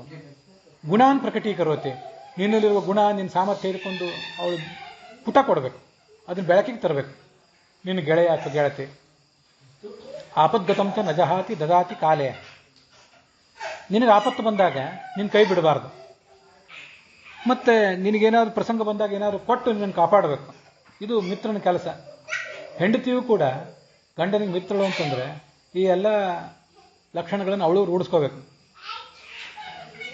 ಇದು ಲಕ್ಷ್ಮಿಯೂ ಕೂಡ ನಾರಾಯಣನಿಗೆ, ಸೀತೆ ರಾಮನಿಗೆ ಮಿತ್ರಳಾಗಿದ್ದಲ್ಲ, ಅಂಥ ಒಂದು ಸಂದರ್ಭ ಈ ಮಾತನ್ನು ಅನ್ವಯಿಸಲು ನೋಡಬಹುದು. ಪಾಪಾನ್ ನಿವಾರಯತಿ, ಸೀತಾರಾಮರಿಬ್ಬರು ವನವಾಸದಲ್ಲಿದ್ದರಲ್ಲ, ಆವಾಗ ರಾಮ ಕೆಲವು ರಾಕ್ಷಸರನ್ನೆಲ್ಲ ಸಂಹಾರ ಮಾಡ್ತಿದ್ದ. ಆ ಒಂದು ಪ್ರಸಂಗದಲ್ಲಿ ಸೀತೆ ಅವನಿಗೆ ಹೇಳ್ತಾಳೆ, ಕೈಯಲ್ಲಿ ಧನಸ್ಸಿದೆ, ಖಡ್ಗ ಇದೆ ಅಂತ ಹೇಳಿ ಯಾರ್ಯಾರನ್ನು ಹಿಂಸೆ ಮಾಡಬೇಡ, ಅವ್ರಿಗೆ ತೊಂದರೆ ಕೊಡಬೇಡ. ವಸ್ತುತಃ ಅವನು ಹಿಂಸೆ ಚಾಪಲ್ಯಕ್ಕಾಗಿ ಯಾರಿಗೂ ತೊಂದರೆ ಕೊಟ್ಟವನಲ್ಲ, ಆದರೂ ಆ ಥರ ತನ್ನ ಕರ್ತವ್ಯ ಅವಳು ಮಾಡಬೇಕು ಅಂತ ಹೇಳ್ತಾಳೆ ಅಷ್ಟೆ. ವಸ್ತುತಃ ಅವನೇನು ಪಾಪ ಮಾಡಲಿಕ್ಕೆ ಹೊರಟಿದ್ದಿಲ್ಲ. ಇವಳು ತನ್ನ ಕರ್ತವ್ಯ ಏನು ಮಾಡಬೇಕು, ತಾನು ಸತಿಯಾಗಿ ಪತಿಗೆ ಏನು ಕರ್ತವ್ಯ ಮಾಡಬೇಕು ಅನ್ನೋನು ಮಾಡಿ ತೋರಿಸಿದ್ಲು ಅಷ್ಟೆ. ಪಾಪಾನ್ ನಿವಾರಯತಿ ಯೋಜಯತೆ ಹಿತಾಯ, ಹಿತವಾದ ಕೆಲಸವನ್ನೇ ಆ ಗಂಡನ ಕೈಯಿಂದ ಯಾವತ್ತೂ ಕೂಡ ಮಾಡಿಸ್ಬೇಕು. ಅವನು ಯಾವ್ಯಾವ ಧರ್ಮ ಕಾರ್ಯ ಮಾಡ್ತಿದ್ದ ಅದರಲ್ಲೆಲ್ಲ ಅವಳು ಸಹಭಾಗಿನಿಯಾಗಿರಬೇಕು. ಅವನು ದಶರಥನ ಶ್ರಾದ್ದ ಮಾಡಿದರೆ ಇವಳು ಆ ಶ್ರಾದ್ದದಲ್ಲಿ ಪಾಲ್ಗೊಂಡು ಇಂಥವನ್ನೆಲ್ಲ ಮಾಡ್ತಿರ್ಬೇಕು. ಗುಹ್ಯಾನಿ ಗೂಹತಿ, ಲಕ್ಷ್ಮೀದೇವಿ ಏನು ಮಾಡ್ತಾಳೆ? ಲಕ್ಷ್ಮೀದೇವಿ ಪರಮಾತ್ಮನ ಗುಣಗಳನ್ನು ಕಾಪಾಡ್ತಾಳಂತ. ಲಕ್ಷ್ಮೀದೇವಿ ಅಂದರೆ ವೇದವಿದ್ಯೆಯ ಅಭಿಮಾನಿ. ಆ ಗುಣಗಳನ್ನು ಅಯೋಗ್ಯರಿಗೆ ತಿಳಿಲಿಕ್ಕೆ ಬಿಡೋದಿಲ್ಲ. ವೇದವಾಕ್ಯ ಶಾಸ್ತ್ರ ಪುರಾಣ ಕಿವಿಗೆ ಬಿದ್ದರೂ ಅದು ಅರ್ಥ ಆಗೋದಿಲ್ಲ. ಹೀಗೆ ಪರಮಾತ್ಮನ ಗುಣಗಳನ್ನು ರಹಸ್ಯವನ್ನು ಕಾಪಾಡ್ತಾಳವಳು. ಗುಣಾನ್ ಪ್ರಕಟೀಕರೋತಿ, ಭಗವಂತನ ಗುಣವೈಭವವನ್ನು ಜಗತ್ತಿನಲ್ಲಿ ಅತ್ಯಂತ ಎಫಿಷಿಯೆಂಟ್ಲಿ ಹೇಳೋ ಶಕ್ತಿ ಯಾರಿಗಾರು ಇದ್ದರೆ ಅದು ಲಕ್ಷ್ಮೀದೇವಿಗೆ ಮಾತ್ರ. ಗುಹ್ಯಾನಿ ಗೂಹತಿ ಗುಣಾನ್ ಪ್ರಕಟೀಕರೋತಿ ಆಪದ್ಗತಂ ಚ ನಜಹಾತಿ. ರಾಮ ವನವಾಸಕ್ಕೆ ಹೋದ್ರೆ ಆಪತ್ತಿಗೆ ಸಿಕ್ಕರೆ ನೀವು ಹೋಗೋದಾರು ಹೋಗು, ನಾನು ಯಾಕೆ ಬರಲಿ, ನಮ್ಮ ತವ್ರ ಮನೆಗೆ ಹೋಗಿ ಬರ್ತೀನಿ ನಾನು ಹೋಗಲಿಲ್ಲ ಅವಳು. ತಾನೂ ಅವನ ಜೊತೆ ಹೋದಳೆ. ದದಾತಿ ಕಾಲೆ, ಮತ್ತು ಯಾವಾಗ ಅವನಿಗೆ ಯಾವ ಕಾಲದಲ್ಲಿ ಏನೇನು ಕೊಡಬೇಕೋ, ತನು ಮನ ಇತ್ಯಾದಿ ಏನೇನು ಕೊಡಬೇಕೋ ಹಾಗೆ ಕೊಟ್ಟು ಅವನು ಸೇವಾ ಮಾಡಿದ್ಲು. ಆದ್ದರಿಂದ ಲಕ್ಷ್ಮೀದೇವಿಯನ್ನು, ಸೀತೆಯನ್ನು, ರುಕ್ಮಿಣಿಯನ್ನು ಪರಮಾತ್ಮನ ಮಿತ್ರ ಅಂತ ಹೇಳ್ತಾರೆ. ಮಿತ್ರ ಅನ್ನೋ ಶಬ್ದಕ್ಕೆ ಅರ್ಥ. ಮಿತ್ರ ಅಂತಂದರೆ ಮಿತ್ವ ತ್ರಾತಿ, ತಿಳಿದು ರಕ್ಷಣೆ ಮಾಡಬೇಕು. ನಿನ್ನ ಗಂಡನನ್ನು ಏನು ಅಂತ ತಿಳ್ಕೊಂಡು ನೀನು ಅವನನ್ನು ರಕ್ಷಿಸಬೇಕು. ರಕ್ಷಿಸುವ ಕೆಲಸ ನಿನ್ನದು. ನಾವೇನು ತಿಳ್ಕೊಂಡಿರ್ತೀವಿ, ಪತಿ ಅಂದ್ರೇನು, ಪಾಲನೆ ಮಾಡುವವನು ಪತಿ. ಗಂಡನ ಕೆಲಸನೇ ಹೆಂಡತಿಯನ್ನು ಕಾಪಾಡುವುದು ಅಲ್ಲ ಅಂತಲ್ಲ, ಹೆಂಡತಿ ಕೆಲಸವೂ ಕೂಡ ಗಂಡನನ್ನು ಕಾಪಾಡುವುದು. ಅದಕ್ಕೆ ಬೇಕಾದ ಜ್ಞಾನವನ್ನು ಗಳಿಸಿಕೊಂಡು, ಅದಕ್ಕೆ ಬೇಕಾದ ಶಕ್ತಿಯನ್ನೆಲ್ಲ ಗಳಿಸ್ಕೊಂಡು ಆ ಗಂಡನ ಮನೆತನವನ್ನೆಲ್ಲ ಕಾಪಾಡುವುದು ಕೂಡ ನಿನ್ನ ಕೆಲಸ. ಹಾಗೆ ನಾವು ಮಹಾಭಾರತದಲ್ಲಿ ಕಳೆದ ದಿವಸ ನೋಡಿದ್ವಿ, ವನಪರ್ವದಲ್ಲಿ ಬಂದ ಮಾತು, ಯುಧಿಷ್ಠಿರ ಹೇಳಿದ್ದದನ್ನು. ಮನೆಯಲ್ಲಿ ಗೆಳತಿ ಯಾರು? ಹೊರಗೆ ಕಚೇರಿಯಲ್ಲಿ ಕ್ಲಬ್ಗಳಲ್ಲಿ ಬೇಕಾದ ಜನ ಗೆಳೆಯರು ಇರ್ತಿರ್ತಾರೆ. ಮನೆಯಲ್ಲಿ ಗೆಳತಿ ಯಾರು ಅಂದರೆ ಹೆಂಡತಿಯೇ ಗೆಳತಿ, ಅವಳೇ ಬಾಳ ಗೆಳತಿ. ದೇವರು ಕೊಟ್ಟ ಗೆಳತಿ ಯಾರು ಅಂದರೆ ಹೆಂಡತಿಯೇ ಗೆಳತಿ. ಅವಳು ಗೆಳತಿ ಮಿತ್ರಳು ಅಂದಮೇಲೆ ಅದಕ್ಕೆ ತಕ್ಕಂತೆ ಅವಳು ವರ್ತಿಸಬೇಕು, ಅದಕ್ಕೆ ಬೇಕಾದ ಸಾಮರ್ಥ್ಯವನ್ನು ಅವಳು ರೂಢಿಸ್ಕೋಬೇಕು. ಮತ್ತು ಅವಳು ಏನು ಹೇಳ್ತಾಳೆ ಅದನ್ನು ಕೇಳುವಂಥ ತಾಳ್ಮೆ ಇವನಿಗೂ ಕೂಡ ಇರಬೇಕು. ನೀನೇನು ಹೇಳ್ತೀವಿ, ನಿನ್ನ ಕೆಲಸ ಏನು? ಬಟ್ಟೆ ಒಗೆಯೋದು, ಪಾತ್ರೆ ತೊಳೆಯೋದು, ಮನೆ ಕೆಲಸ ನೋಡ್ಕೊಂಡಿರೋದು ನಿನ್ನ ಕೆಲಸ. ಹೆಂಗಸರ ಬುದ್ಧಿನೇ ಅಷ್ಟೇ ಅಂತ ಗಾದೆನೂ ಹೇಳ್ತೀವಿ. ಬೇಕಾದ್ರೆ ನಮಗೆಲ್ಲ ಥರದ ಗಾದೆಗಳು ಇಂಥ ಪ್ರಸಂಗದಲ್ಲಿ ನೆನಪಿಗೆ ಬರ್ತಿರ್ತವೆ. ಪುಂಖಾನುಪುಂಖವಾಗಿ ಎಲ್ಲ ಭಾಷೆಗಳಲ್ಲೂ ಎಲ್ಲ ಜಾತಿಗಳಲ್ಲೂ ಅಂಥ ಹೊಲಸು ಗಾದೆಗಳು ಇದ್ದೇ ಇವೆ. ಅದಕ್ಕೆ ಬೇಕಾದ ಜ್ಞಾನ, ತಿಳುವಳಿಕೆ, ವಿವೇಕ ಅವಳು ಗಳಿಸ್ಕೋಬೇಕು. ಅದನ್ನು ಕೇಳುವ ಕಿವಿ, ಕೇಳುವ ಮನಸ್ಸು ನಿಮಗೂ ಕೂಡ ಇರಬೇಕು. ಯುಕ್ತಿಯುಕ್ತವಾದ ಮಾತು ಅದು ಎಲ್ಲಿಂದ ಬಂದರೂ ಕೂಡ ಅದನ್ನು ಗ್ರಹಣ ಮಾಡಬೇಕು. ಅದಕ್ಕೆ ಬೇಕಾದ ಶಕ್ತಿಯನ್ನೇ ನೀನು ಗಳಿಸ್ಕೋಬೇಕು. ಅದಕ್ಕಾಗಿ ಜಾಗೃಹಿ, ಎಚ್ಚರಿಕೆಯಿಂದ ಇರುವ, ಜಾಗೃತಳಾಗಿರುವಂಥ ವೇದ ಮಂತ್ರ ಹೇಳಿದ್ದು. ಅದನ್ನು ಕಳೆದ ದಿವಸ ನಾವು ನೋಡಿದ್ವಿ. ನಮಗೆ ಶಾಸ್ತ್ರ ಎಷ್ಟು ಜೀವಮುಖವಾಗಿದೆ. ಸಮಾಜವನ್ನು, ಕೌಟುಂಬಿಕ ಜೀವನ ಅದನ್ನು ನಿರಾಕರಣೆ ಮಾಡಲಿಲ್ಲ ಅಂತ ನಾವು ಕಳೆದ ದಿವಸ ನೋಡಿದ್ವಲ್ಲ. ಷಡಿಮಾನಿ ವಿನಶ್ಯಂತಿ ಮುಹೂರ್ತ ಮನವೇಕ್ಷಣಾತ್ ಗಾವಃ ಸೇವಾ ಕೃಷಿರ್ಭಾರ್ಯ ವಿದ್ಯಾ ವೃಷಲ ಸಂಗತಿ ಅಂತ ಮಹಾಭಾರತದ ಮಾತು, ವಿದುರ ನೀತಿಯಲ್ಲಿ ಬರುವಂಥ ಮಾತು. 6 ಸಂಗತಿಗಳಿವೆ. ಈ 6ನ್ನು ನೀನು ಯಾವತ್ತೂ ಕಡೆಗಣಿಸಬಾರ್ದು. ಏನದು? ಒಂದು ಕ್ಷಣ ನೀನು ಅದನ್ನು ಕಡೆಗಣಿಸಿದ್ರು ಇನ್ನೊಂದು ಕ್ಷಣದಲ್ಲಿ ಕೈ ತಪ್ಪಿ ಹೋಗ್ತದೆ, ಮತ್ತೆ ಸಿಗೋದಿಲ್ಲ ನನಗೆ. ಅದನ್ನು ರಿಕವರ್ ಮಾಡ್ಕೊಳ್ಳುವುದೇ ಕಷ್ಟ. ಏನದು? ಗಾವಃ ಸೇವಾ ಕೃಷಿ ಭಾರ್ಯ ವಿದ್ಯಾ ವೃಷಲ ಸಂಗತಿ. 6 ಸಂಗತಿಗಳು. ಗಾವಃ ಅಂದರೆ ನಿಮ್ಮ ಪಶು ಸಂಪತ್ತು, ಗೋ ಸಂಪತ್ತು. ಇವತ್ತೆಲ್ಲಾದರೂ ನಮ್ಮ ಕಚೇರಿಗೆ ಒಂದು ದಿವಸ ರಜೆ ಹಾಕಿ ಎಲ್ಲರೂ ಹೋಗ್ಬೋದು. ಮನೆಯಲ್ಲಿ ಒಂದು 4-6 ದನ ಕರುಗಳಿದ್ರೆ ಎಲ್ಲಿ ರಜೆ ಹಾಕಿ ಎಲ್ಲಿ ಹೋಗೋರಿದ್ದೀರಿ? ಕಡೆಗಣಿಸುವಂತಿಲ್ಲ. ಆದರೆ ಯಾವ್ಯಾವ ಕಾಲಕ್ಕೆ ಅದ್ರ ಹಾಲು ಹಿಂಡಬೇಕು, ಹಾಲು ಹಿಂಡಬೇಕು, ಮೇವು ಹಾಕಬೇಕು. ನಾವೇ ಹೋಗಿ ಬೀಗರ ಮನೇಲಿ ಊಟ ಮಾಡಿ ಬರ್ತೀವಿ. ದನಕರುಗಳೇನು ಮಾಡೋದು? ಅವಕ್ಕೆ ಬೇಕಾದ ಸೇವಾ ಮಾಡಲೇಬೇಕು, ಇಲ್ಲರೂ ಅವ್ರು ಹಾಳಾಗಿ ಹೋಗ್ತವೆ. ಗೋ ಅಂದರೆ ಅದು ಸೇವಾ. ಸೇವಾ ಅಂದರೆ ನಿಮ್ಮ ಸರ್ವಿಸ್, ನೀವು ಮಾಡುವ ಉದ್ಯೋಗ ಅಥವಾ ವ್ಯವಹಾರ ವ್ಯಾಪಾರ ಏನು ಮಾಡ್ತೀರಲ್ಲ ಅದನ್ನು ಕಡೆಗಣಿಸುವಂತಿಲ್ಲ. ಕೃಷಿ ಇದು ಕೃಷಿಕರಾದವರಿಗೆ, ನಮಗೂ ನಿಮಗೆಲ್ಲರಿಗೂ ಕೂಡ ಇವತ್ತು ಮಾಡಬೇಕಾದ ಕೆಲಸವನ್ನು ಇವತ್ತೇ ಮಾಡಬೇಕು. ಕೊನೆ ಪಕ್ಷ ನಾಳೆ ಮಾಡಬಹುದು. ಇನ್ನೊಂದು 6 ತಿಂಗಳು ಮಾಡ್ತೀನಿ ಅಂತ ಪೆಂಡಿಂಗ್ ಇಟ್ಟಿರ್ತೀನಿ ಅಂತಂದಿದ್ರೆ ಆಮೇಲೆ ಮಣ್ಣೇ ತಿನ್ನಬೇಕಷ್ಟೇ. ಮಣ್ಣಿನ ಬೆಳವಣಿಗೆಯಲ್ಲಿ ಸಸ್ಯವನ್ನು ನಾವು ತಿನ್ನಬೇಕು ಅಂತಿದ್ರೆ, ಕಟಾವಾಗಿ ಮನೆಗೆ ಬರಬೇಕು ಅಂತಿದ್ರೆ ಇವತ್ತು ಮಾಡುವ ಕೆಲಸವನ್ನು ಇವತ್ತು ಮಾಡಲೇಬೇಕು. ಕೃಷಿ ಕೈ ತಪ್ಪಿದರೆ ಹೋಗ್ತದೆ. ಭಾರ್ಯ, ಮುಖ್ಯವಾಗಿ ಹೆಂಡತಿ. ನಿನ್ನ ಹೆಂಡತಿಯನ್ನು ನೀವು ಒಂದು ಕ್ಷಣ ಕಡೆಗಣನೆ ಮಾಡಿದರೂ ಕೂಡ ನನಗೆ, ನಮ್ಮ ಮನೆಯವರಿಗೆ ನನ್ನ ಬಗ್ಗೆ ಇರುವ ಆದರ ಪ್ರೀತಿ ಕಡಿಮೆ ಆಗ್ತದೆ ಅಂತ ಅವಳಿಗೆ ನಾನು ಅನಿಸಿದರೆ ಅದು ಅಪಾಯಕಾರಿ ಅನಿಸಿಕೆ. ಕ್ರಮವಾಗಿ ಅದು ಅವಳು ಹೇಳದೇ ಇರ್ಬೋದು. ಆ ಮನೋಭಾವ ಪ್ರತಿಬಿಂಬಿತ ಆಗ್ತಾ ಹೋಗ್ತದೆ, ರಿಫ್ಲೆಕ್ಟ್ ಆಗ್ತಾ ಹೋಗ್ತದೆ. ಮತ್ತೆ ದಾಂಪತ್ಯದಲ್ಲಿ ಏನು ಭಾರಿ ದೊಡ್ಡ ಸುಖ ಇಲ್ಲದೆ ಇರ್ಬೋದು. ನಮಗೆಲ್ಲರಿಗೂ ಕಷ್ಟ ನಷ್ಟ ಎಲ್ಲರಿಗೂ ಬಂದೇ ಇವೆ. ಇಲ್ಲಿರುವ ಎಲ್ಲ ಗಂಡ ಹೆಂಡಂದ್ರು ಒಂದಲ್ಲ ಒಂದು ಪ್ರಸಂಗದಲ್ಲಿ ಜಗಳಾಡೇ ಇದ್ದೇವೆ. ನಾನು ಈ ಹಿಂದೆ ಹೇಳ್ತಿದ್ದೆ, ನಮಗೆ ಎಲ್ಲರಿಗೂ ಕೂಡ ಏನು ಕಟ್ಕೊಂಡ್ರೆ ನೀವು ಇಂಥವ್ರನ್ನ ಅಂತೇಳಿ ಹೆಂಡತಿಗೂ ಅನಿಸ್ತಿರ್ತದೆ. ಒಂದಲ್ಲ ಒಂದು ಪ್ರಸಂಗದಲ್ಲಿ, ಜೀವಮಾನದಲ್ಲಿ ಎಂದಾರ ಒಂದಲ್ಲ ಒಂದು ದಿವಸ ಇವ್ರನ್ನೇನು ಕಟ್ಕೊಂಡೆ ಅಂತ ಹೇಳಿ ಗಂಡನ ಬಗ್ಗೆ ಅನಿಸ್ತಿರ್ತದೆ. ಹೆಂಡತಿಗೂ ಕೂಡ ಹೌದು ಇವ್ರನ್ನೇನು ಕಟ್ಕೊಂಡೆ ಅಂತ ಅನಿಸ್ತಿರ್ತದೆ, ಒಂದಲ್ಲ ಒಂದ್ಸರಿ ಜೀವಮಾನದಲ್ಲಿ ಅನಿಸ್ತಿರ್ತದೆ ಅಂತ ಒಮ್ಮೆ ನಾನು ಅಂದೆ. ಆವಾಗ ಅದನ್ನು ಕೇಳಿದವರೊಬ್ಬರು ನಾನು ಬೈದರು. ಸುಮ್ಮನೆ ಬೇಕಾಬಿಟ್ಟು ಎಷ್ಟು ಅಗತ್ಯಕ್ಕಿಂತ ಜಾಸ್ತಿ ಶಾಸ್ತ್ರ ಓದಿದ್ವಿ, ಶಾಸ್ತ್ರದಲ್ಲಿ ಇದ್ದದನ್ನು ಹೇಳ್ತೀನಿ, ನೀನು ಹೇಳಿದ ತಪ್ಪು ಅಂದರು. ಯಾಕೆ ಅಂತ ನಾ ಕೇಳಿದೆ. ಜೀವಮಾನದೊಳಗೆ ಎಂದೋ ಒಂದು ದಿವಸ ಅನಿಸೋದಲ್ಲ, ದಿವಸಕ್ಕೆ ಒಂದ್ಸರಿ ಯಾರು ಅನ್ಸೇ ಅನಿಸ್ತದೆ ಅಂತೇಳಂದ್ರು.